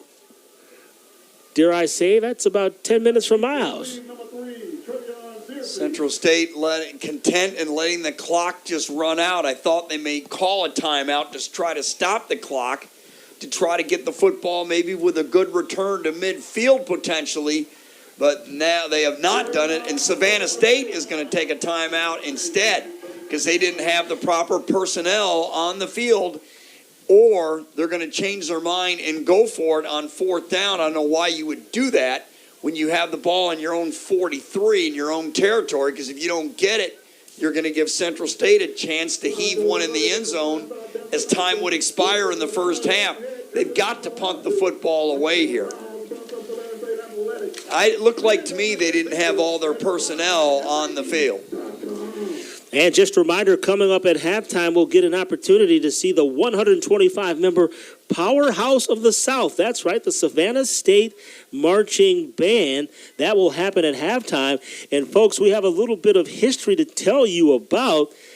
That's right, we'll share with you the story of a drum major, Christopher Taylor, who will go down in history as the first white drum major at Savannah State University. So congratulations going out to that young man.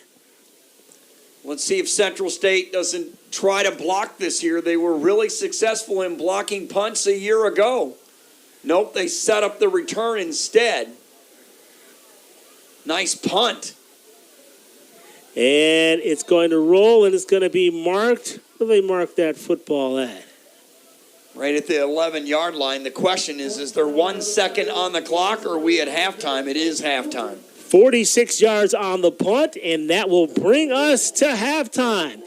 So the only score of the first quarter, a 23-yard touchdown pass from Bossy to Brock in the first quarter. That's our only score of the game. Once again, we've reached the midway point of our contest with Central State and Savannah State. We invite you to stick around for the upcoming halftime show, which will feature, once again, the Powerhouse of the South Band. That's just around the corner after we take this time out. You're watching SIAC football on ESPN+.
And welcome back to Theodore A. Wright Stadium on the campus of Savannah State University, where our halftime score, Central State 7, Savannah State no score. Coming up right now, we're going to have a halftime performance by the Powerhouse of the South, a 125-member band here at Savannah State University. Right now, during our halftime festivities, they're giving a presentation at the 50-yard line. And while we have an opportunity, let's go ahead and recap the scoring right quick in that first half. Central State scoring their lone touchdown with 4:43 to play in the first quarter. It came on an option pass where running back Jaden Bossy received a handoff from quarterback Kendall Boney, scrambled to the right, looked down the field, and was able to connect with wide receiver Brandon Brock. So Brandon Brock scoring his first touchdown of the year for Central State. Now, both teams have had an opportunity to score the football, but this first half has been littered with a rash of penalties. Multiple holding penalties. Very sloppily played in lots of ways. And coming up in a few, after a couple of breaks, we're going to break down the first half statistics. So as I mentioned before, coming up at halftime, we're going to have a performance by the Savannah State University Marching Band. And today is a history-making moment. Why? Because for the first time in program history, Christopher Taylor will be the first white drum major in the program's history. Had an opportunity to talk to the director of bands, Dr. Gabriel Arnold, who said that he's a first-rate kid and really lauded him for his training, his discipline, and what expectations have come from him being the drum major. And this is a major accomplishment for this young man, who was the freshman of the year in 2023 and the best marcher in 2023 and 24 at the annual band banquet. So once again, we'd like to send out our congratulations to Christopher Taylor, his third year with the band program. Congratulations, young man.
Madam President, we would like to thank you for all you do for the powerhouse of the South.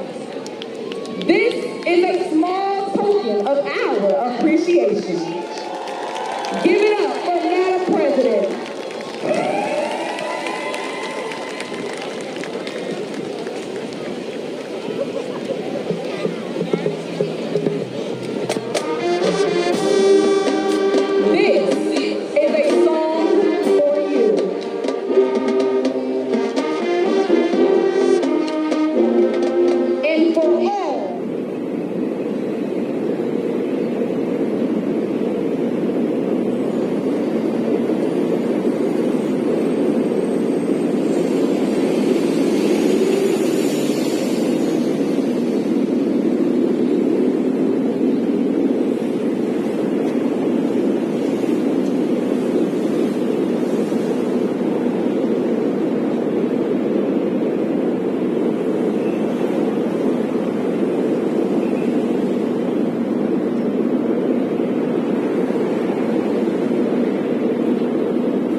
Welcome back, everyone. Dwayne Walker along with Todd Corder. We're at Theodore A. Wright Stadium on the campus of Savannah State, where Central State leads it by a score of 7-0 over Savannah State. And broadcast partner, what'd you see in that first half of play that caught your eye? Saw a lot of penalties. Didn't see a lot of offense, especially from Savannah State. They had 23 yards of offense in the first half on 18 plays. They can't run it and they can't throw it. And their offensive line is losing the battle up front against that Central State defensive line. To flip the script, Central State, other than the first drive, they really haven't had a lot of offense neither. They only have 130 total yards of offense. They're able to run it somewhat. They have 76 yards, and they have 54 yards through the air. So they've had better luck with it than Savannah State has. All right, so the third quarter is underway, and the football is kicked into the end zone for a touchback. Central State had 7 penalties for 80 yards in the first half, and Savannah State had 5 for 50. All right, so when we return, we'll have this offense take the field on Savannah State. You're watching SIAC football on ESPN+.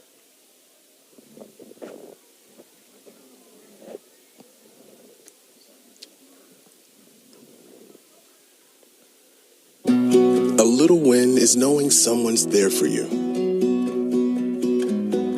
There for your business. There for your community. And everything in between. At Georgia Power, we do everything in our power to keep you going. That's why we're investing in our electric grid to make it stronger and more dependable. Because when there's reliable energy, that's a win for all of us.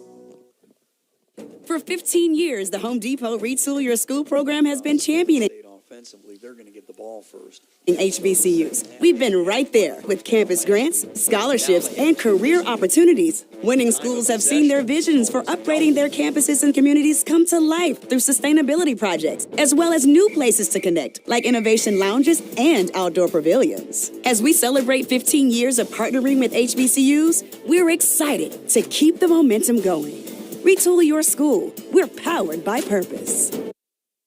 What are you guys doing? Learning that HBCUs are not only about networking, there's also secret handshakes. That's cap. HBCUs do not have secret handshakes, right? You mean this secret handshake?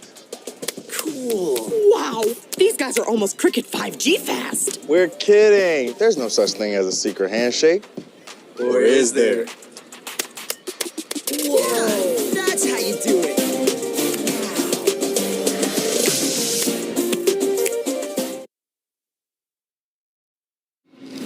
Central State University is home. Is empowering. Is family. Is legacy. Central State University is athletics. It's high tide, so I'm rising, it's my time. You tried fighting, your mind need a lifeline. Looking like you seen a ghost in the sci-fi. See him trying to get in close so they might shine. We on the way, know that. We on the way, know that. We on the way, know that. We on the way, know that.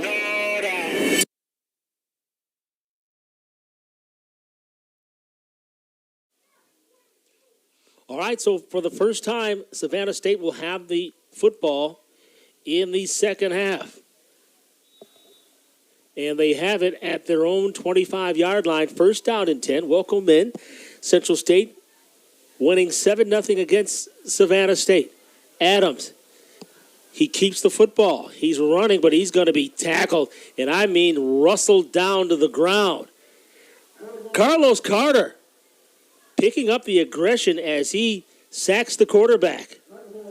Terrific pursuit by Carlos Carter. He just grabbed Adams by the shirt and threw him down, and it's a big loss. In Savannah State, they've only had the football 10 minutes and 23 seconds in the first half. They had 1 first down last week.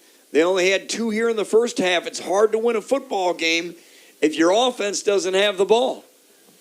Huge loss on that play, loss of 9. Once again, Adams under duress, and he's going to be tackled. Now he flips the ball with his left hand, but it's going to be picked off, I do believe, on the near side of the football field. Devin Buskin comes up with an interception.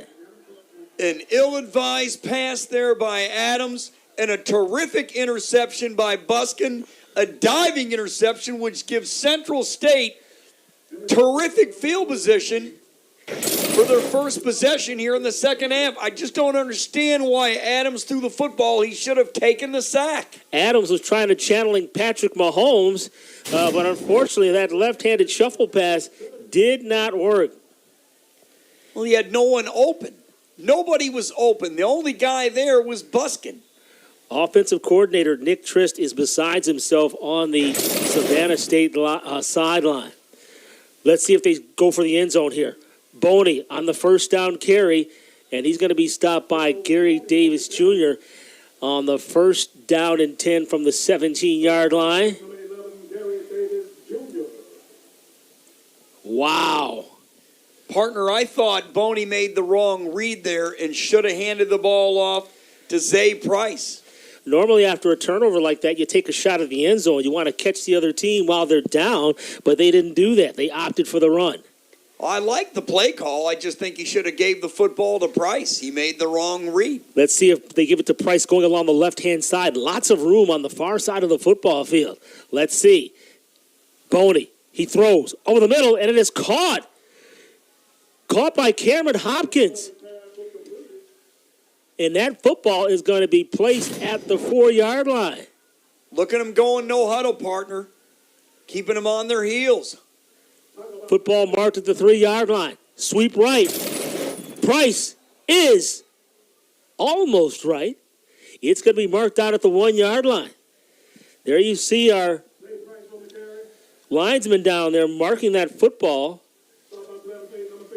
at the 1-yard line. Norwood on the tackle. That was a really good pass, partner, by Boney. The play action froze the linebacker, and he was able to throw over the top. Once again on the carry is Price. He's going to be stopped again.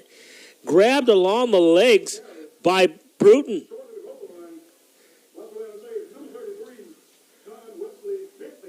Correction, they give Bentley credit for that tackle. Great pursuit by Savannah State. They need a goal line stand here to keep this a one-score game, because I'm believing Central State, if it's 4th and goal on the 1, I believe that Coach Porter is going to go for it. 3rd and 1.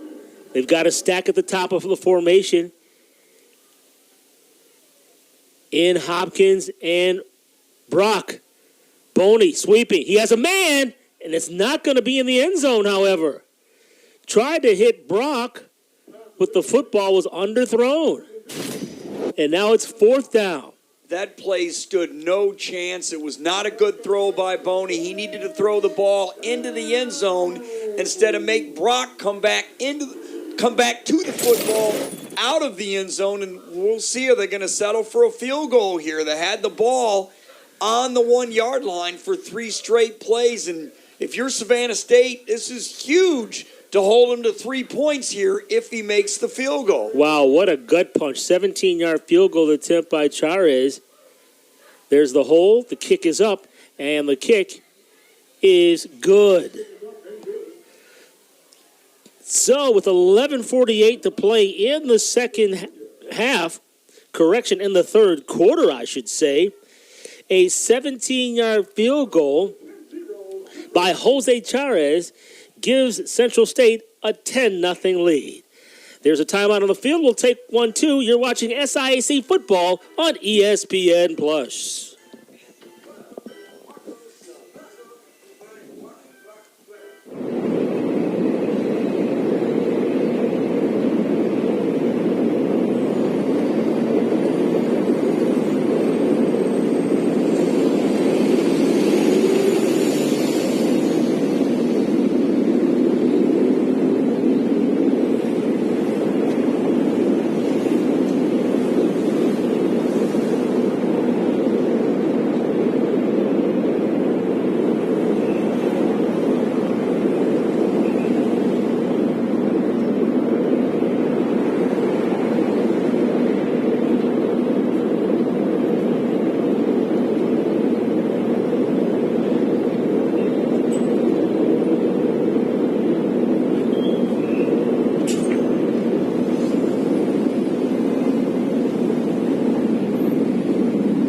Welcome back in, everyone. 11 minutes, 48 seconds to play in the third quarter. Dwayne Walker along with Todd Corder. You're watching SIAC football on ESPN Plus. After a 17-yard field goal by Jose Chairs, the Marauders have a commanding 10-0 lead. And, Todd, I know you feel as though they dodged a bullet, did Savannah State. Sure did. You have 3 cracks at the 1-yard line, and you can't get it in. That's just a great job by the Tigers. Let's see what they can do on offense here. I think you're going to need some quick, easy reads from Adams because Savannah State can't run the football with Poole. They need to get the ball to Colbert, Mitchell, and Springs out on the perimeter, and maybe they can do a traditional screen pass to Poole because Central State, they're daring Savannah State to throw the football downfield, try to get them to over-pursue on defense, and try to get some first downs to move the chains because Savannah State's defense has been on the field over 2-1 in this football game, and there's no way their defense is going to be able to hold them out of the end zone much longer without being tired. Eventually, Central State's going to wear them down. Savannah State has the football after the touchback. First down and 10 to their own 25.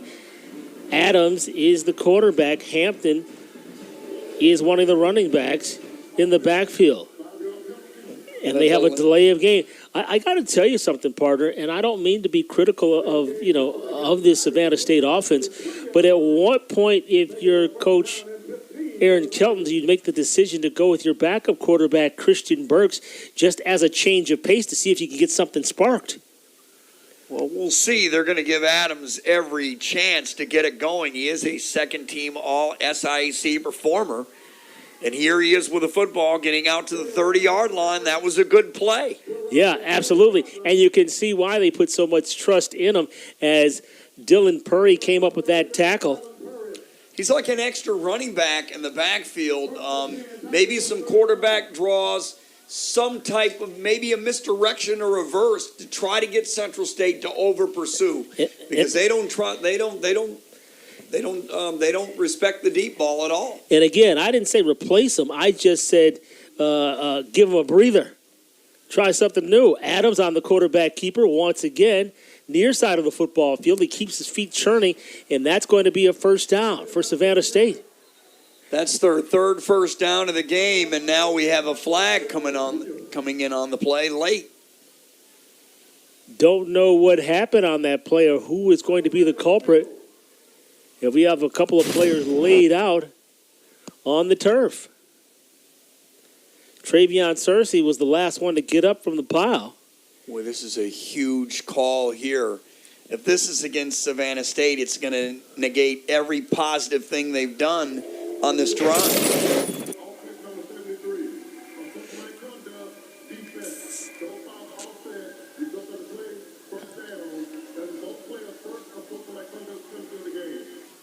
So there you heard it from Ann Troy Singleton, our Whitecap tonight. Fine officiating crew tonight. Umpire Joshua Jackson, the linesman Carlton Kelly, the center judge James Crowell, the line judge Rodney Bowles, the field judge Maynard Williams, Kenneth Strong is the side judge, the back judge Steve Bailey. A lot of these guys are retired servicemen from the Army, from the Navy. Adams will give to Hampton. Hampton finding running room. 50 down to the 46-yard line. So he comes in and gives the offense a spark as Purry had to bring him down. See, I like that call there because everybody was going towards Adams. Instead, they handed the ball off on a counter play, caught Central State over pursuing the quarterback, and got a first down. 15 yards on that carry by Hampton. First down and 10 for Savannah State at the 46-yard line of Central State. Play action. Adams rolling to his right. He's going to keep the football, and he's going to advance to the 42. So a 4-yard carry on the plus side. Second down and 6 forthcoming. The speed of Adams made that entire play because I thought Jalil Lenore was going to get him, and he couldn't get him because he couldn't catch him. Watch this speed here. I mean, once he gets outside, forget it. Good pursuit. But he was able to at least get 4 yards, which is a positive. If you can get 3 to 4 yards on first down, it allows you more options offensively. Adams was the leading rusher for this team last year. He ran for 415 yards and 5 touchdowns. He already has a touchdown this year, an 81-yard jaunt, which is a team record. Shamarcus Poole finds daylight along the right side, and he's going to skip down to the 31-yard line. So there's a quick 11-yard hitter by Poole. I believe it's coming back. No. A procedure penalty against Savannah State. Wow. Yep.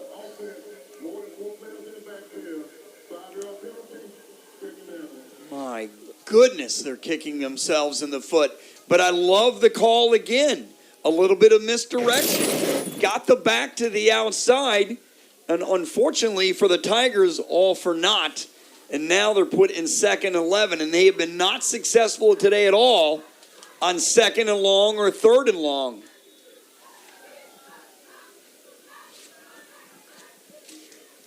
Jadon Adams waiting on 2nd and 11.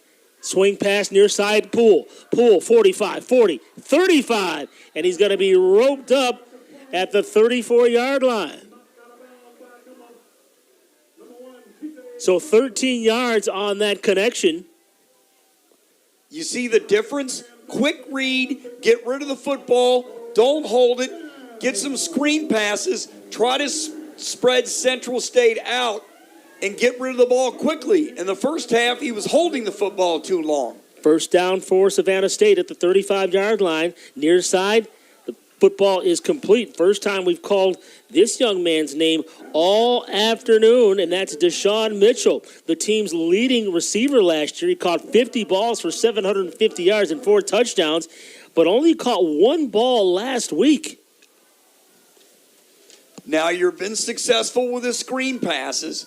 Central State's going to line up and try to defend that now. Now would be a good time to throw the ball over the top.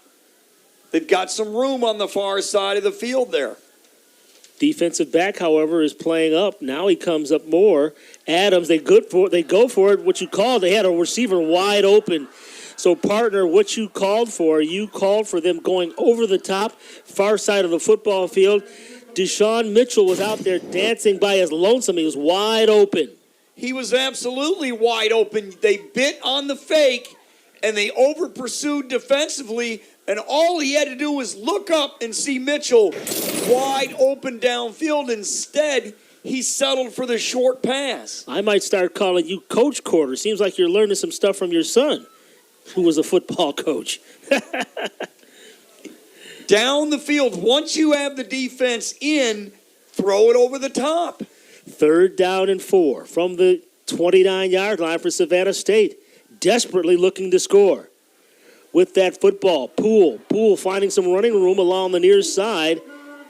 And Poole is going to get down to the 20-yard line. See, again, a little bit there of a counter because they're watching the quarterback, and instead they're giving it to Poole on the counter, and they're able to get a successful gain because they're catching the defense to over-pursue. 9-yard effort by Poole, so now it seems as though the Savannah State Tigers offense, they have it going here. This is their best burst of momentum all game long. Longest drive and deepest penetration. It's the only drive they've had today. First down and 10 from the 21-yard line of Central State. They're nearing the red zone. In motion is Colbert. The option. Adams wisely kept the football and took the loss as Chaz Hunter. That Chaz Hunter's a bad man. Do you realize he once had 24 tackles in a single game? 24. Boy, he sniffed that read option out perfectly, and you're right. Adams made a wise move catching the football, and then Chaz Hunter, the transfer from the University of Akron, sniffed it out, and that was that, and now it's 2nd and long. But I like the call. I like the read option there. It goes in the book as a tackle for loss. Chaz Hunter had 1.5 tackles for loss last year in that game against Savannah State. Give him another one here. Now they try for the end zone this time. Some miscommunication. Colbert ran the out when he should have ran the up. And actually that time Adams had some green grass he could have taken off downfield and got close to the first down.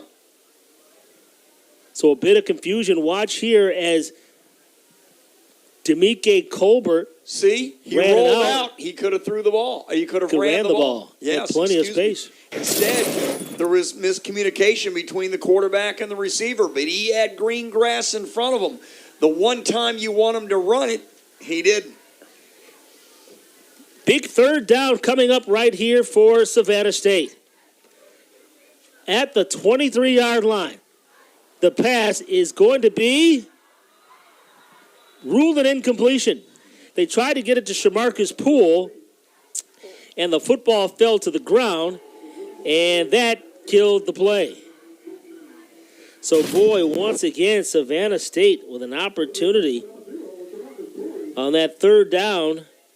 Last season, they converted only 34% of their third down challenges. Central State knew that play was coming. They sniffed that screen to Poole immediately and did a good job defending. But now here comes a critical field goal attempt to try to make it a one-score game.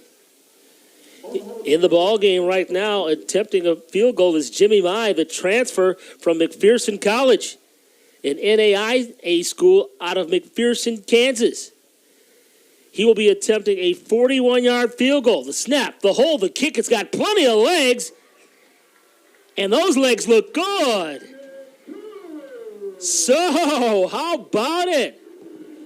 With 6:09 to play in the third quarter, a 41-yard field goal by the kicker, Jimmy Mai.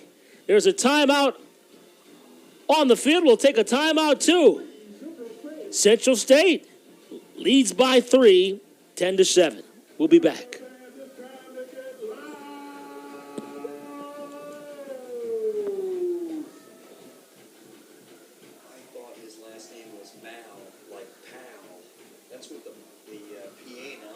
In communities where leaders are forged and legacies are born, the Southern Intercollegiate Athletic Conference proudly celebrates the accomplishments of current and former students. From the playing field to the boardroom, they are the next generation of entrepreneurs, doctors, and executives. Leaders rise here. Leaders rise here. Leaders rise here. Leaders rise here. Hey, John, what made you become a Cricket Campus ambassador? Do tell. I live to network. HBCU's all about that. The key word being network.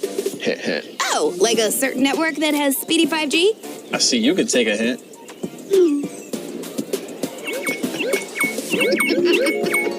I can drop a hint too, Don.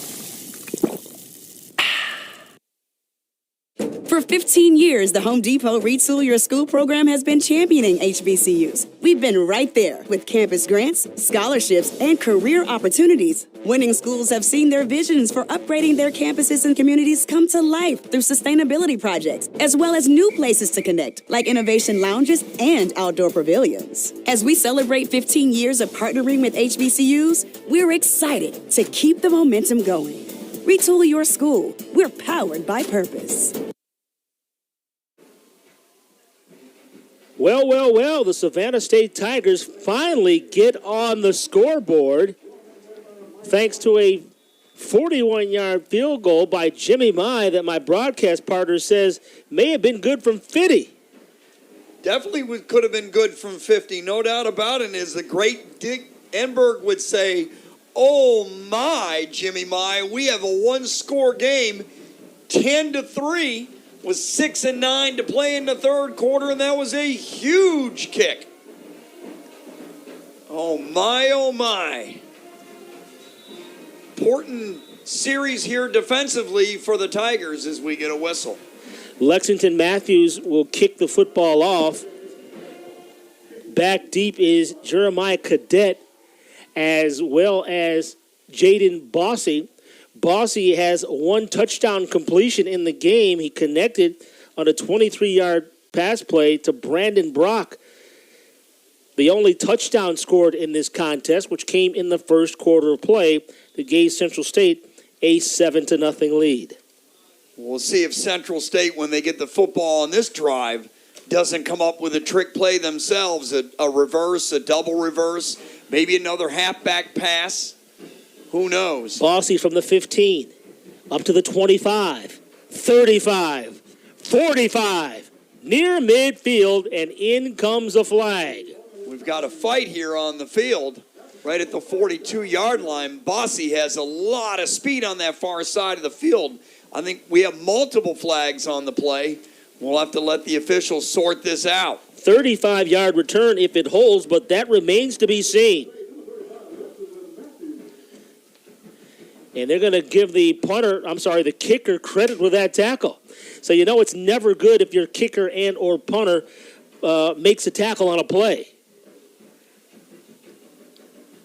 So our officials crew will consult.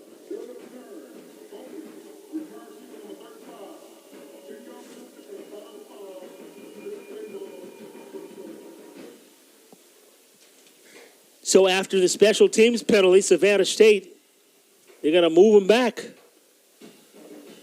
That'll be a holding against the Marauders. That's going to put them on the 30 instead of the nice run. Yeah, Savannah State's going to push them back. Boy, Bossy's got a lot of speed, the red shirt freshman, the transfer from Jackson State University. Mount Carmel, Illinois native. And this drive here is huge for each team. Leach on the left side of Boney. First down and 10 from the 30-yard line.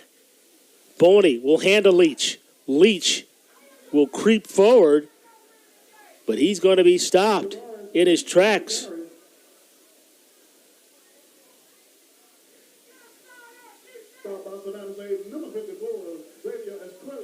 First time we've called Xavier Squillen's name on the tackle for Savannah State. Huge drive for Central State here and a huge defensive stand for Savannah State. They can get the ball back. They have a chance to tie it. Xavier Squillen, a business major. Boney throws far side. Oh, I got to give credit for Brandon Brock. Heads up play by Brandon Brock. He realized that DeAndre Creary was getting ready to take that one to the house, and he played a little zone defense. Watch as he prevents Creary from catching this football on the replay. What a heads-up play by Brock, the wide receiver. Watch this while he gets his body into Creary to prevent him from picking that football off. Right. Fronted Creary from getting the ball. It was a bad throw by Boney, and it could have been a pick six. Third down and 10. Let's see how this Marauders offense responds. Let's see if they don't come out with a quick screen here to at least try to get some yards for the punter to punt it away if they fall short. You keep testing Creary, you're going to get burnt. Boney under pursuit. Skillen had a chance to get him, but could not. Gary Davis finally runs the quarterback out of bounds as that football sails awry. Gary Davis Jr. on the play. A terrific play by Davis Jr. to make Boney throw the ball away. And a smart play by Boney. Don't force it and throw it out of bounds and give your defense a chance to keep the lead for you as you're up by 7, as you need a good punt here by Chairs. And on the other hand, Savannah State, let's see if they don't try to come and get him. They've just missed him several times. I think they're going to try to block this one for sure. 4th down and 9 from the 31. Looks like Carr's back deep for Savannah State. First time seeing him back there. See, they're coming close. They're just not able to get to him. Carr. Driving. Near side. Still going. And finally rustled out of the bounds. What a return. That was actually Bezo. First time we've called his name all year, the junior from Atlanta, Georgia. But there's a flag on the field. Wow. Let's see what the call is going to be. 42-yard punt.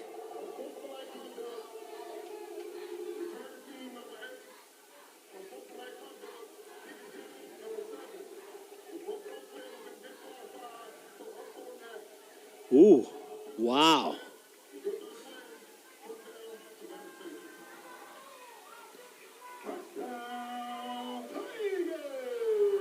Got to be able to keep your cool as two players were ejected from this football game. One from the Tigers, one from the Marauders. But what a return to give Savannah State a short field and a chance to tie it. And it was all speed on that one. Ronnie Fiezon, that was a 53-yard return, folks. 53 yards. Got it at the 27, and they're marking it now at the 20. Look at the speed as you see here on the replay.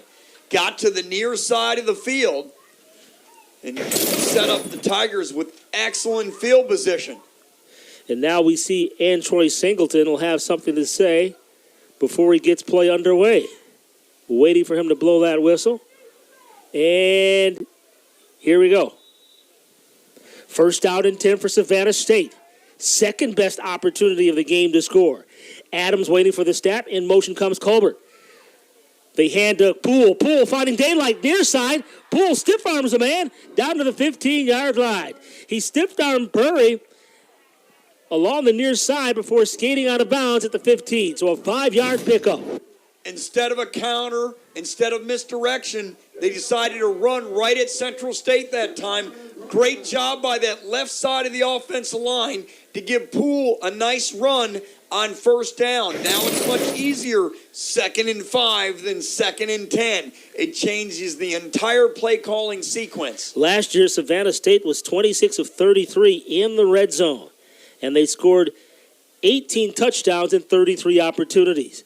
Adams, play flick, rolling right. He's got running room. Adams down to the 10, and he's going to be bumped out of bounds, but there is a flag down. This should be interesting. TJ Tucker was the one that knocked him out. I believe we're going to get a hold on the far side of the field. The wide receiver. Savannah State. Yeah. You don't need to hold him when Adams gets outside. Let him do it himself. He had a first down regardless. And now they're going to bring it back, I believe. That's a shame because I love the play call there.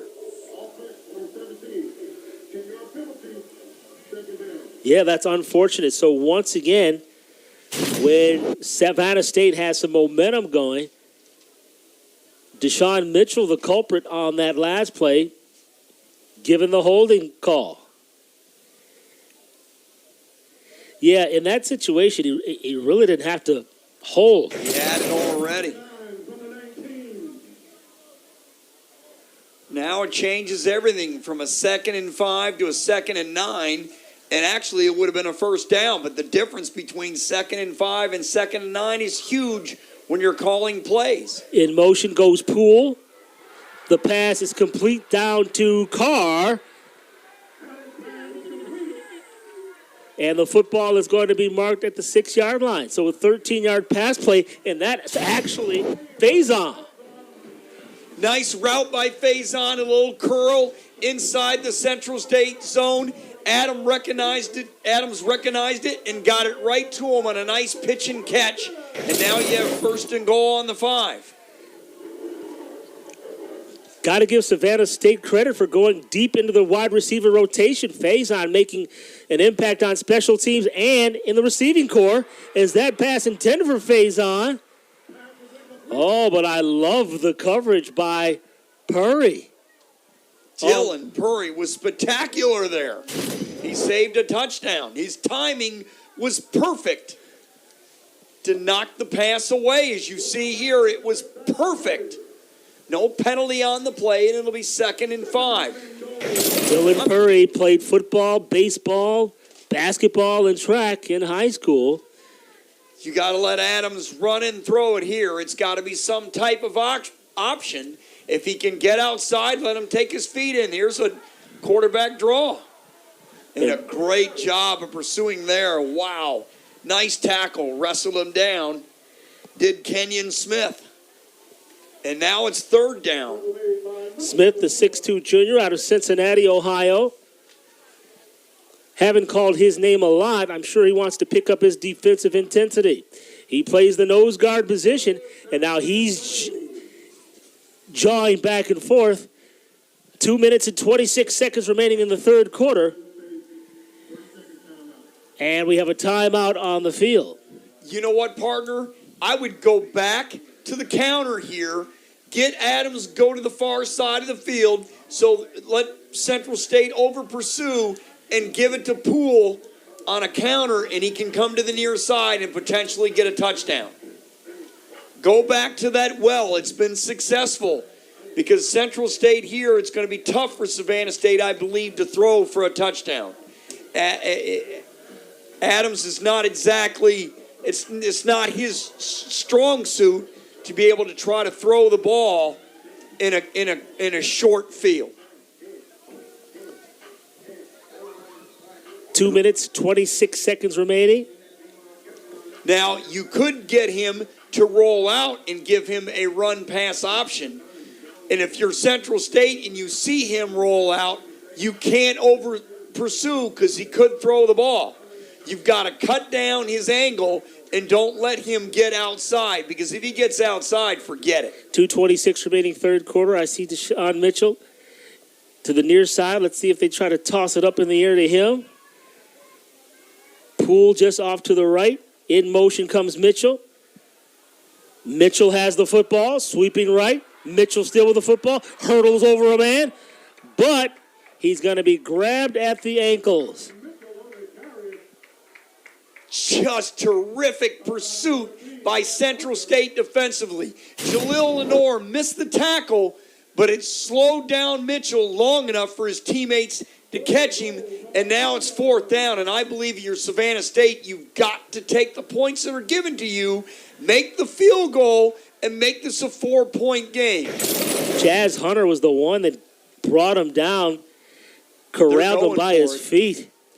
They're going for it, partner. Maybe they're going to try to draw him off and get half the distance. 4th and goal. Here we go for Savannah State. This offense looking to get a touchdown on the board. Adams throws to the end zone, and it's going to be batted down. Incomplete. So the Central State Marauders, they hold. Great discipline by Central State defensively. As you see the replay here, Adams rolled out, and no chance 3 defenders were there to knock the ball away. 42% efficiency on 4th downs last year, but they came up short on that one. I would have taken the points. This is a low-scoring game. Points are precious. You would have made it a 1-score game to take the lead had you kicked the field goal 10-6 the way your defense is playing here in the second half. They have flipped the field. They have flipped the field position, and you would have had Central State. They would only have been down by 4, Savannah State, in a 1-possession game. It's still a 1-possession game, but the best you can do is tie it unless you go for 2. 1st down and 10 from the 5-yard line. Carried by Leach. Correction, that was Boney on the quarterback keeper after the direct snap. Leach was standing off to his left, but that direct snap to the quarterback who advanced the football, nice gain there, 5 yards. Marauders' offensive line needs to come up big here and start giving holes for the running back to run through, or they're going to be in trouble and have to punt it away. 2nd down and 9, positive carry. Looks like a first down carry by Leach. This is going to be close, but I think they're going to advance the chains for a fresh set of downs, and they will. Good hard run by Leach. Good side on that right. Good job by that right side of the offensive line for Central State. We're under a minute to play, 36 seconds to be exact in the third quarter. Let's not forget, Central State, they had a 10-plus minute drive to begin this contest in the first quarter when they scored a touchdown. Leach will try the left side this time. Leach still churning, and he will plunge ahead to the 26-yard line.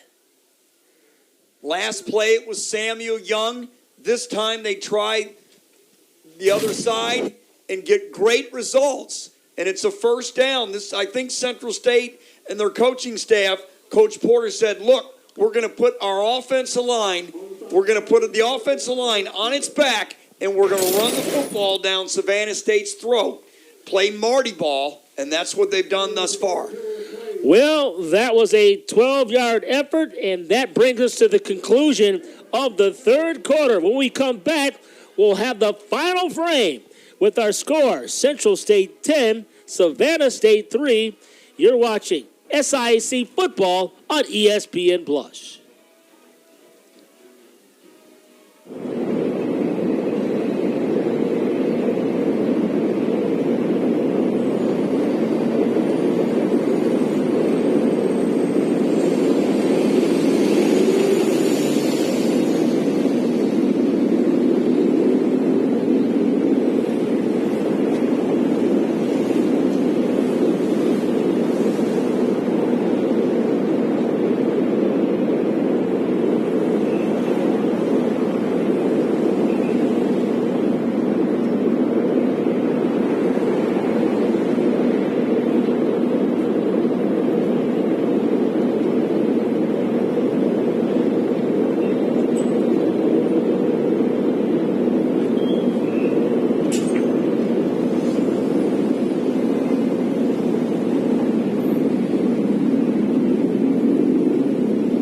Welcome back in, everyone. Dwayne Walker along with Todd Quarter. Fourth quarter play just underway.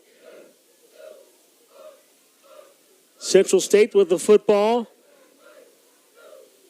And on that running play is Leach.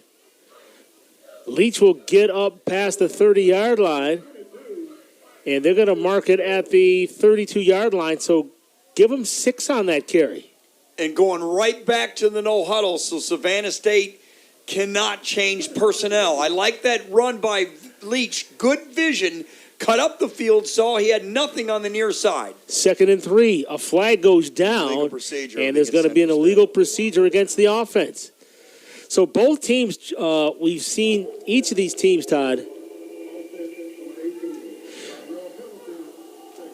Both teams commit penalties at inopportune times, especially after positive plays. Correct. There's no doubt about it. I really like this Jarvis Leach, the transfer from Tiffin University, the redshirt freshman from Rockford, Illinois. He's getting a lot of carries here so far in this contest. He's a tough runner. He doesn't really think a lot. He just sees the hole and hits it. 2nd down and 8. Football at the 29. Boney in the pocket. He surveys and he throws, and it's bobbled in and out of the hands. Wow. Nigel Robinson, the tight end out of Detroit, Michigan, the freshman, showed some freshman jitters on that play. He looked up without having the football. He looked upfield to see if he could run it. You'll see it here on the replay. Nice pass by Boney.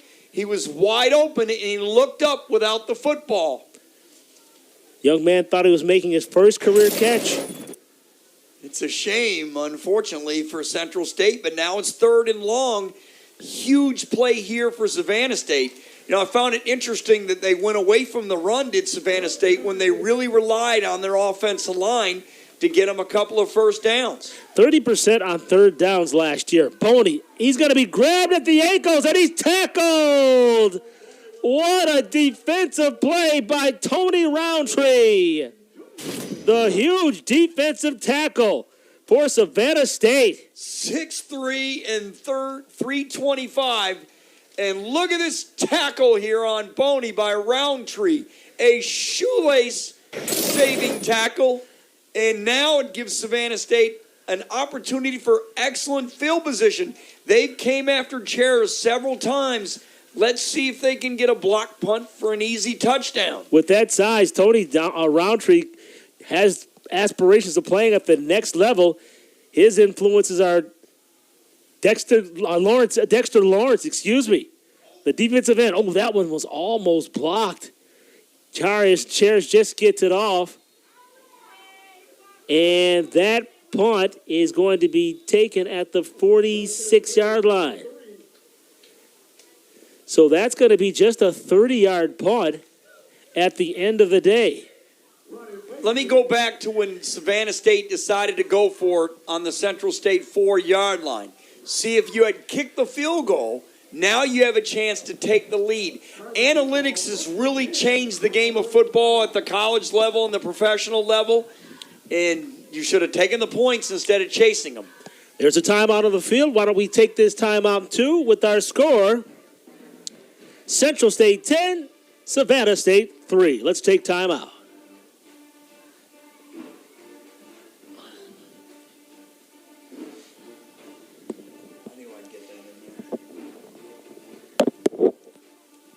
Come in.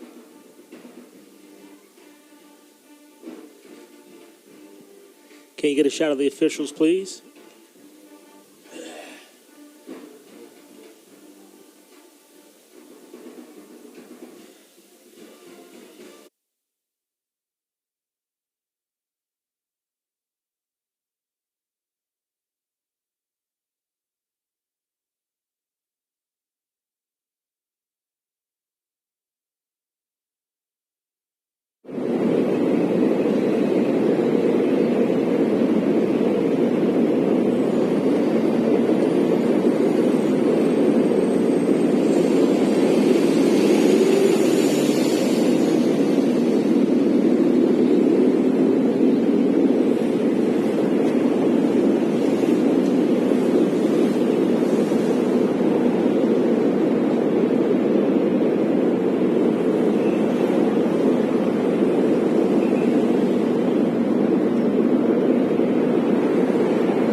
13-16 to play in regulation.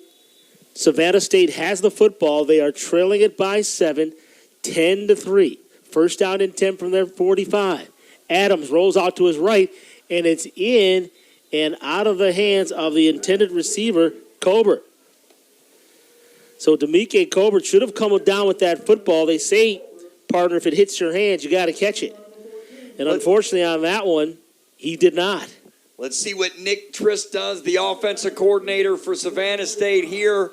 And let's see what the defensive coordinator, Corey Stone, does for Central State. Let's see if they dial up some pressure now, 2nd and long. From the 45-yard line.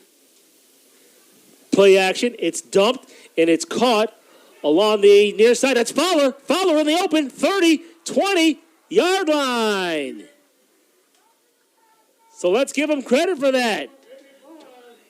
I think there's a flag down. Sure is. It's where Adams took a big hit right there on his own 38-yard line. Pass complete to Braylon Fowler, who made his first reception of his career last week. That was a beautiful play call there by Nick Trist. Got the ball to Fowler, the tight end.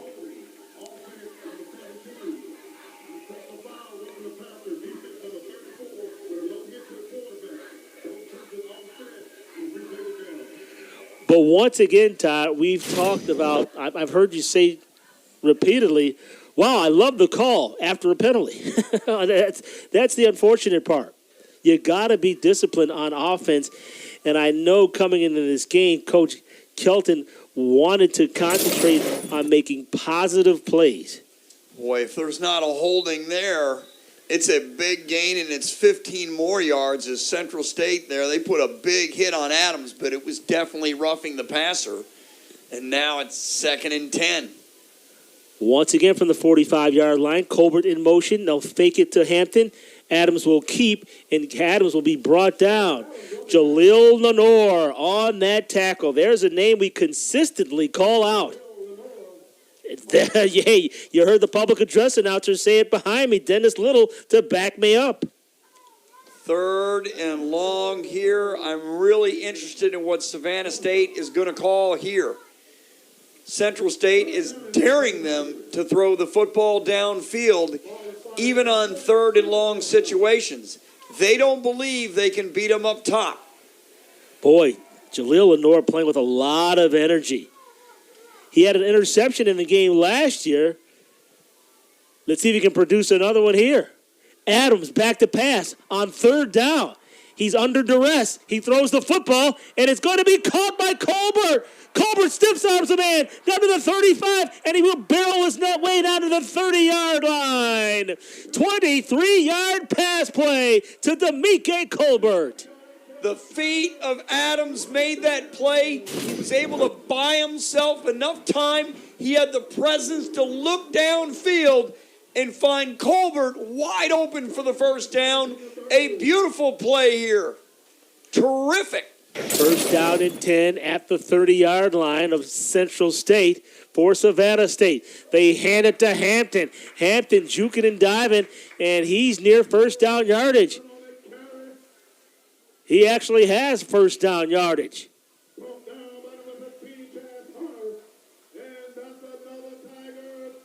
The offensive line for Savannah State lined up, put a hat on a hat, and said, we're coming right down your throat. And they did for a first down. 11 yards on that carry. First down and 10 from the 19-yard line for Savannah State. They are surging, desperately trying to find the end zone. Hampton just off to the right of Adams. Adams keeps rolling right. Adams down near the goal line. And he's going to be chased out near the goal line. I'm sorry, near the 9-yard line. Excuse me. And that may be good enough for another Tigers first down. The speed of Adams got around Mike White. He wasn't able to quite get to him. And look at this. Savannah State in business. First and goal. Have a chance to tie this thing up. Or if they decide to go for 2, That will be interesting, but I'm thinking you can't go for two here. You can't leave that point on the field. You've got to kick it and tie it if they get the touchdown. Now we're going to delay a substitution here. Let's see. As Savannah State tried to get Deshaun Mitchell on the field, so that will allow for Central State for them to make a substitution. And now Coach Kelton just said, you know what, I'm going to go ahead and call timeout. Well, the play clock was getting ready to run down. He had no choice or it would have been a delay of game. So wise timeout there for Savannah State. Now you have a lot of options here if you're Savannah State. You didn't score the touchdown here last time. Are you going to continue to give Adams the chance to roll out and either run it or throw it? I'm looking for maybe a counter here to get Central State to over-pursue. Well, on that last offensive play, if you looked at the pre-snap set, they had two running backs in the game, both Shamarcus Poole as well as Joseph Hampton, and very rarely tonight have we seen both of those running backs in the game at the same time. So you want to think maybe they're going to run option to either side, depending on how the defense is set up. Or they're just going to line up and run it down their throat. That's an excellent point. And they're also giving them a different look with the two backs. So let's see what Central State does here. I think they need to stay disciplined, rush 4, and make Adams beat him with his arm. And stay in your lane and stay disciplined. So here we go, first down and goal from the 8-yard line. Adams waiting in shotgun formation. Poole on the right, Hampton on the left. They fake it to Hampton, and the football is thrown incomplete to the far side of the football field. I got to give the quarterback credit on that play, Jadon Adams. It was an excellent ball fake. I thought he had handed the football off to the running back. And it was a great job by Central State to stay home, knock the ball down here by the defender. A really excellent play there by Travis Reese, the linebacker from Auburn Hills, Michigan, the transfer from Davenport University. Second down and goal. Now I got to ask you, partner, are you saying that this is 4-down territory no matter what with 9:38 to play, with this defense playing fairly well for both of these clubs, actually? Again, if it's 4th down, I kick it. Second down.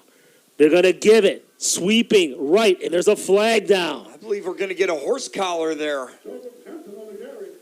That's a possibility, as Hampton is going to be brought down by Mike White, but we'll wait and see what the call is. Here comes Antroy Singleton. Okay, he didn't horse collar him. It's holding instead. And Mike White caused that holding penalty. I couldn't tell, partner, if he horse collared him or not. We're a long ways up. Nonetheless, it's going to come back 10 yards, and that's going to hurt. The football is going to be placed at the 18-yard line, and it'll be second and goal from the 18. You know, it's interesting about taking the points and analytics. We're talking about it here. If they don't get it, they kick it, and they're only down by 4. Had they kicked it earlier, they'll be only down by 1, and then have a chance to win it with a field goal. Might be a pass here. Faison and Mitchell lined up along the left side. Poole in motion. Adams has it, thinking about keeping it. He does. He cuts back down to the 12-yard line. So it'll bring forth a 3rd and goal. Meeting him there is Mike Sherrill.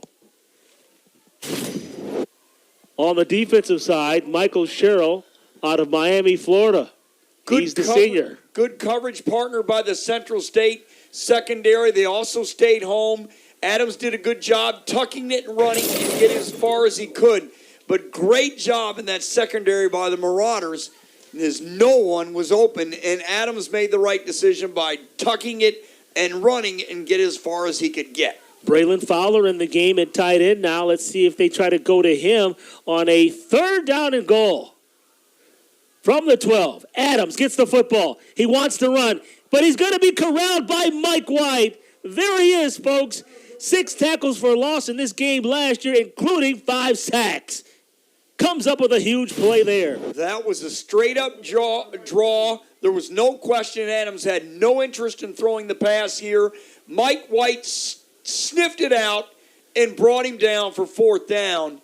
And now a field goal attempt to try to cut this thing within 4, it'll be a 30-yarder. Well, partner, you called it. You said you would take the points, seeing how both of these defenses really are playing quite well in this contest. Only a total of 13 points scored in the game. It'll be a 30-yard field goal attempt by Jimmy Mai.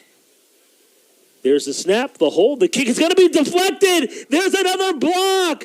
This Central State Marauders team, they pride themselves on special teams blocks, and they did it once again. They had a punt block last week against Southern, and they come up with a field goal block against Savannah State. And guess who? I believe it's Jalil Lenore here on the block. Yes, he's the first person that raises his hands. I got to tell you. No, I'd like to see it again. I couldn't tell. We'll have to take a look at it again. I thought it was Lenore, but it might not have been. Well, listen, I can still speak on Lenore as we get a look at this replay here. Jalil Lenore, he's always talking about keeping his teammates' head ups, and he wants to be a motivator and being a leader. Wants to shout out his parents, Beverly Lenore and Brandon Lenore.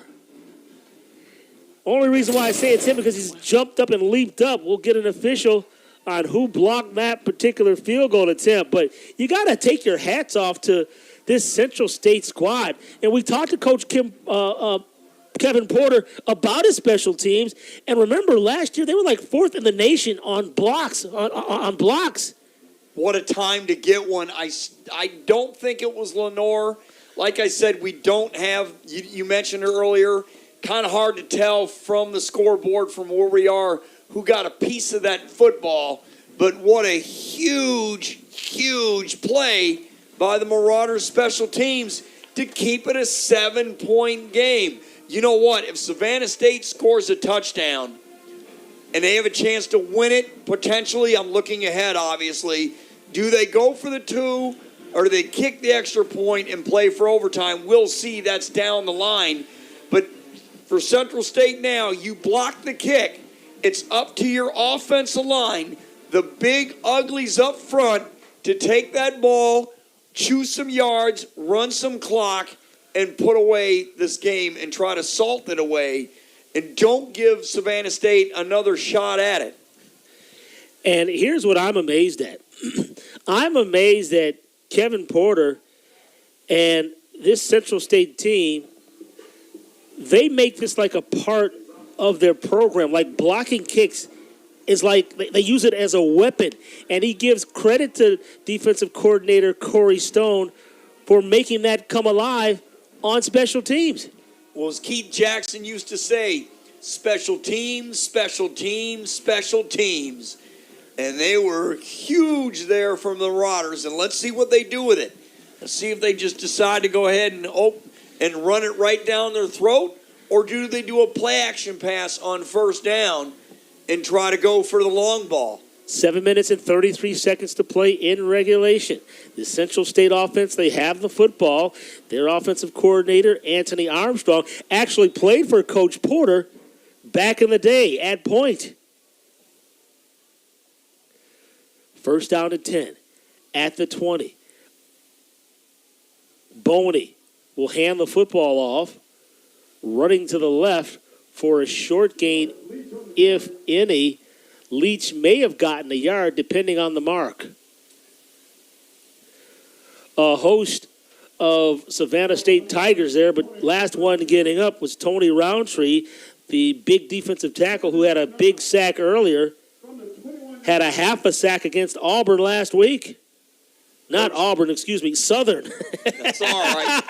Kevin Porter, head coach in 2022, was 3-7. Last year, 5-5. He is building a program. He did it at Fort Valley State. He led the Wildcats to the 2016 SIAC championship and got them back in the championship game in 17. Boney, quick hitter out to Leach. Leach trying the right side, but he's going to be corralled from behind. First person to get him, Tavare Bruton, the linebacker, who was the top tackler last year for this football program. Excellent pursuit by Bruton there. Now it's going to be 3rd and long. Does Central State run the ball here and try to milk that clock, or do they go for it and try to get a first down? I'm Central State. You need a first down here. You don't want to get conservative and have to rely on your defense to hold them in a potential short field. Football marked at the 25-yard line. It's 3rd down and 5. Near wide receivers, twin wide receivers to the near side of the football field. Terrell Heath, the wide man. Brock up top for Central State. Boney waiting for the snap. He'll receive it. Boney in the pocket. Steps up. Wants to run. He does run. He takes off. 30, 35-yard line. Enough for a first down. Excellent play by Kendall Boney. He saw nobody was there. He used his legs. He tucked it and ran it for a first down. Watch it here. Nobody's open. He stepped up in the pocket, saw the lane to run the football, and got a first down. And now you're going to see Central State, and wait for Boney to tuck that ball in too so he didn't turn it over. You're going to see Central State now run the play clock. Get it down within 5 seconds before they snap the ball. Shorten the game. See, Boney was acting like he was going to run a play, and then he faked it, held on, and now you're going to see that ball snapped inside of 5 every time. Drayshawn Dawkins, first time we've called his name tonight on that last tackle. After the 12-yard carry, here comes Leach, right side, up to the 45, now past midfield. So sizable gain there, call it a gain of 14 yards. Just a great job by the right side of that offensive line for Central State. A nice, hard charging run by Leach. And I tell you what, he is just a hard charger. He sees the hole. There's nothing fancy about him. Sticks his hat in there and gets as far as he can get. Boney now waiting for the snap on 1st and 10 at the Savannah State 49-yard line. Time is becoming of the essence. 4:19 and ticking. And they're going to try to use every drop of this play clock. 8, 7, 6, 5, 4, 3. There's the snap. Leach once again finding running room in the hole as he goes behind that right side of that Marauders offensive line. Clearing up spaces, Harris and Mensah on that left side of the line. And now we've got a whistle. Do we have an injured player? Both teams are slow to get up. I believe they're calling for a trainer. Yes, they are. They are calling for a trainer as we get an injured player on the play.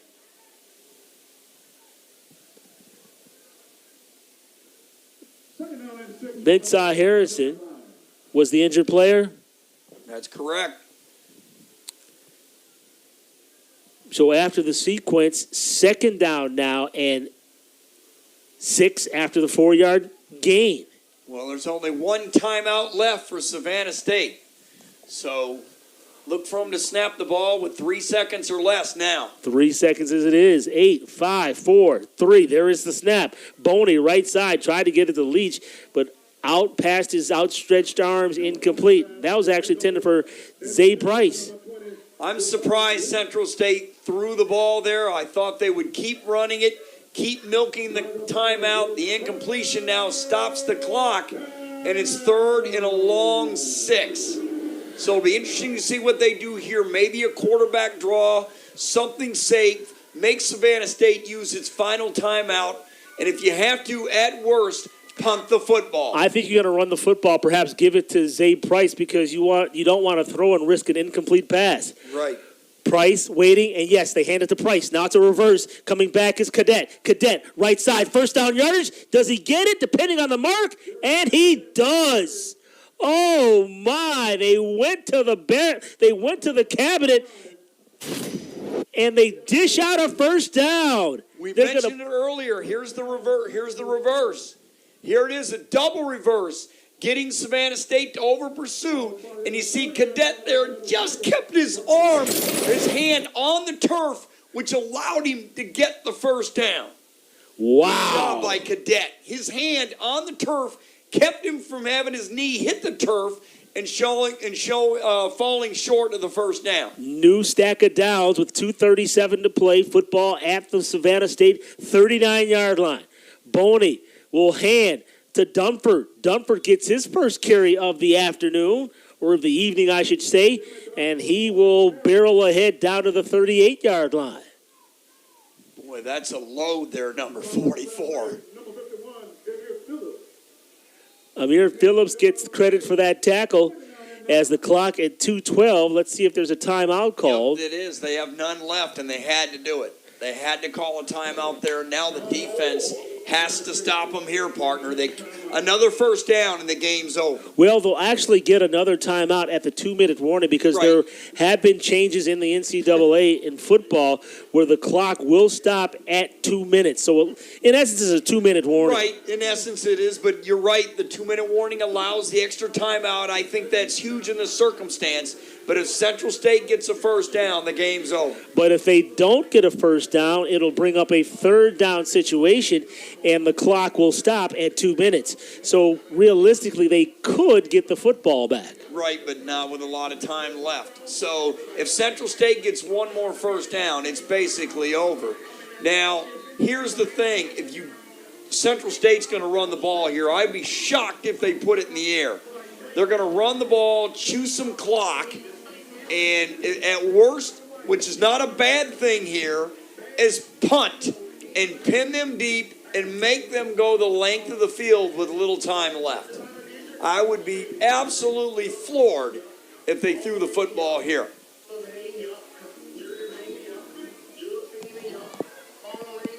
I wonder if they do a read option here with Boney. Boney back to pass on second down. Far side, it's going to be complete there to Thompson. Thompson will gain just a yard. Second reception for him. And third down, and that'll bring us to our 2-minute warning. So there's going to be a break in the action. In essence, it's a timeout, Savannah State. That's why they called timeout before. So now it brings up that third down situation that I talked about before. So there's a timeout on the field. When we come back, we'll have the balance of this one with our scores. Savannah State trailing by 7, 10-3. Let's take timeout.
All right, so as we return to action, this will be a big play in this sequence here. Third down and 8 for Central State. They're trying to put this one on ice.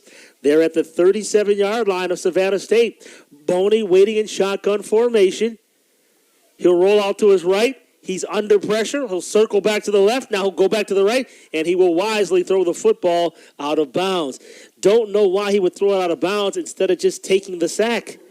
I don't know why he just didn't take a knee or run out of bounds. If he takes a knee, he's down, and the clock keeps rolling. Absolutely. Now the clock stopped. I'm shocked again that they threw the football. I understand why they did it. It was a safe short pass last play, but had it been incomplete, there would have been 2 and 3 left on the clock, and they would have had an extra timeout. Now, but once he realized that he wasn't going to go anywhere, he should have just taken the sack and fell down because the clock would still run. That's right. And now with an incomplete pass, it gives Savannah State a real gift.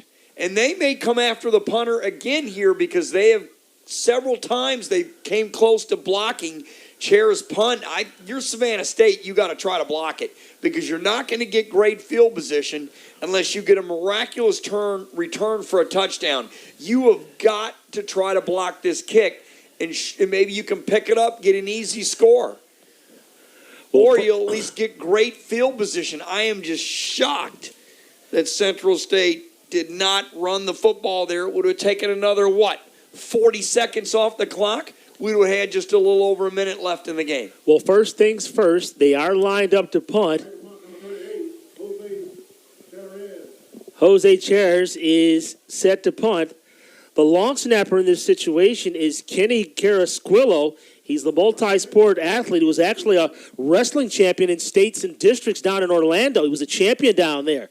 There's the punt, high, and it's taken there by Faison from the 7, and Faison is going to run that football. They're going to mark it at the 21-yard line. Great pooch punt. If the coverage was excellent there, he would have been down at the 10 or 11-yard line. Instead, it gives Savannah State a precious 11 yards, and they're going to need every yard. Now they've got to go 79 yards in about a minute and 40 to tie this game. And so, partner, once again, there's plenty of time for them to take the football down the field. Right. I mean, if you had ran the ball on third down, they had no timeouts, it would have been a huge difference in the clock. It would have been a minute or less to play in the game, and now you give them 1 and 41. And if you're Central State defensively, do not let anybody get behind you, and do not let Adams get to the outside because he had an 81-yarder against Southern last week. First down and 10. Can fly. First down and 10 from the 21. Adams will throw, complete to Colbert. They're going to whistle the play down, and there's going to be a flag down. It may be an offensive illegal procedure against the offense. That's exactly what it is, and Central State's like, yes, we'll take that penalty every day of the week and twice on Saturday. The center judge, James Crowell, immediately threw his flag. James Crowell, interestingly enough, the center judge,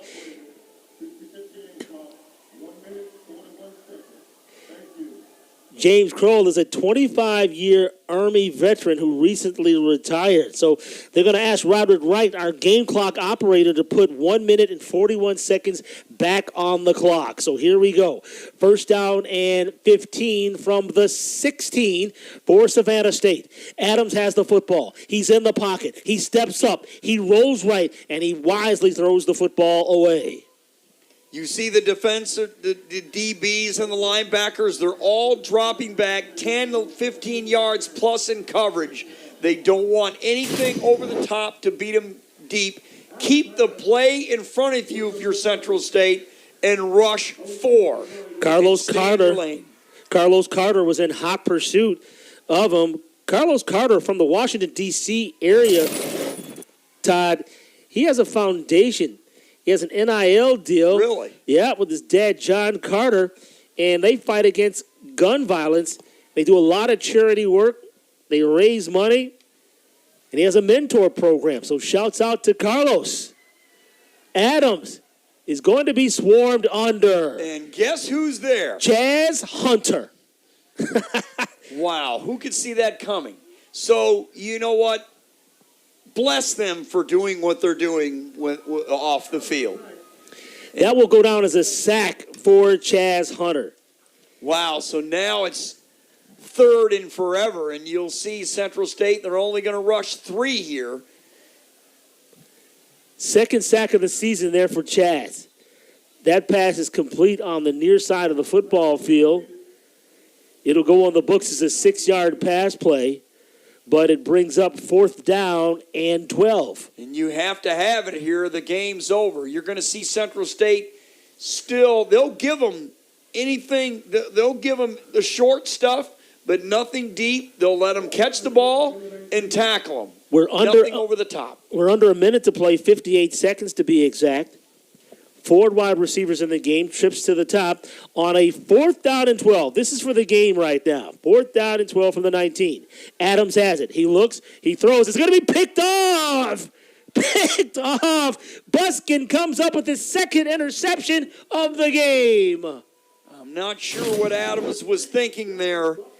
He just telegraphed this football right into Buskin's hands. They didn't even throw the ball far enough to even get a potential first down. The play had no chance. You've got to go downfield. Devon Buskin comes up. Okay, it was a penalty on Central State for excessive celebration. So Devon Buskin comes up with his 2nd interception of the season, 2nd interception of the game, and that one, ladies and gentlemen, will put it on ice. And it will move Central State to 1-0, and now they've won 5 consecutive conference games, dating to the 4 in a row that they won at the end of the year last year. And you know what? Coach Porter, he said it. We got to continue. We got to take what we did at the end of last year and apply it to this year in conference play. And they have done it. They're going to get out of here with a win. And Savannah State, oh so close, but they're going to fall short. Victory formation now with 52 seconds. There's the snap, and Boney will take a knee at the 41-yard line. Wow, so how about it? Kendall Boney does it again, starting quarterback for this Central State Marauders. We talked about how he's been taking care of the football. I talked to him before the game. He just said, hey, look, I just want to do my job and secure the football. So I know his mom, Angela Williams, who are watching, and Terrence Bolton, who are taking the game in. I'm sure they're proud of this young man. 17, nope, 16, 15, 14. And they don't have to run another play. Nope, there's 21 seconds left on the play clock. You just don't do anything. 6 seconds. 5, 4, 3, 2, 1. And ladies and gentlemen, that is the ball game. With the final score, Central State 10, Savannah State 3. With the victory, Central State, they improved to 1-2 on this season, while Savannah State drops to 0-2. Any final comments, partner? More importantly, they move 1-0 to conference play. Coach Porter said the non-conference is the preseason. This is the regular season, and now they're 1-0, and that's one step closer to the goal to try to win a conference championship. In order for Central State to do that, they've got to get better offensively, and we'll see if they can do that starting next week. For Savannah State, they've got a lot of work to do offensively. You saw them make progress in the second half, but you've got to be able to throw it downfield to keep the defense honest, and they really didn't do that, and that's why Central State was able to come away with the game, with a win. Quick recap, Central State jumped up to a 7-0 lead in the first quarter thanks to a 23-yard touchdown pass, Bossy to Brooks, the halfback option pass. Then Jose Chairs kicked a 41-yard field goal to make the score, a 17-yard field goal to make the score 10-0. And then Savannah State, they answered with their only points of the game, a 41-yard field goal by Jimmy Mai that made the score 10-3 in the third quarter. So with the final score, Central State 10, Savannah State 3.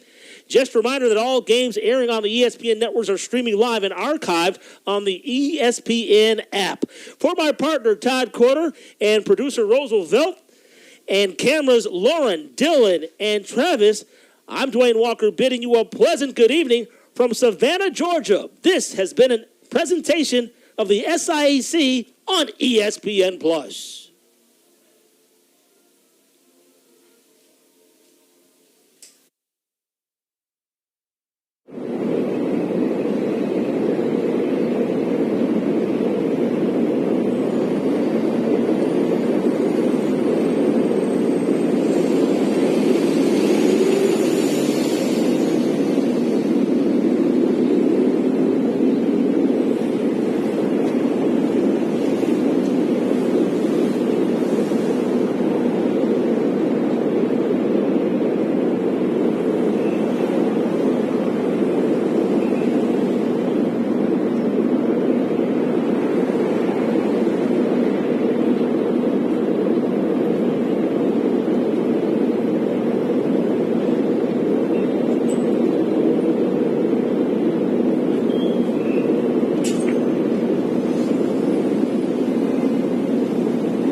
This episode of The Ultimate Fighter is presented by DAV, Disabled American Veterans. Previously on The Ultimate Fighter. Fights on. Team Grasso's Myron Santos of Brazil earned a hard-fought split decision win against American Edwin Cooper Jr. We have a winner by split decision, Myron. During an impressive blow-for-blow victory against Tajikistan's Beksad Usmanov. This is the area that you fractured. Team Shevchenko Gigimantas Romashka suffered an injury that put his future in the competition in jeopardy. It's 97% that you will fight till they want to do Edwin and Guillermo. Keep it! Now, will Gigimantas be cleared to fight? Or will Cooper or Torres have to step up at a moment's notice to determine who will continue on their quest to become the next Ultimate Fighter?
With only one featherweight finale spot left to be filled, we're down to the last fight of the competition between Myron and Giga.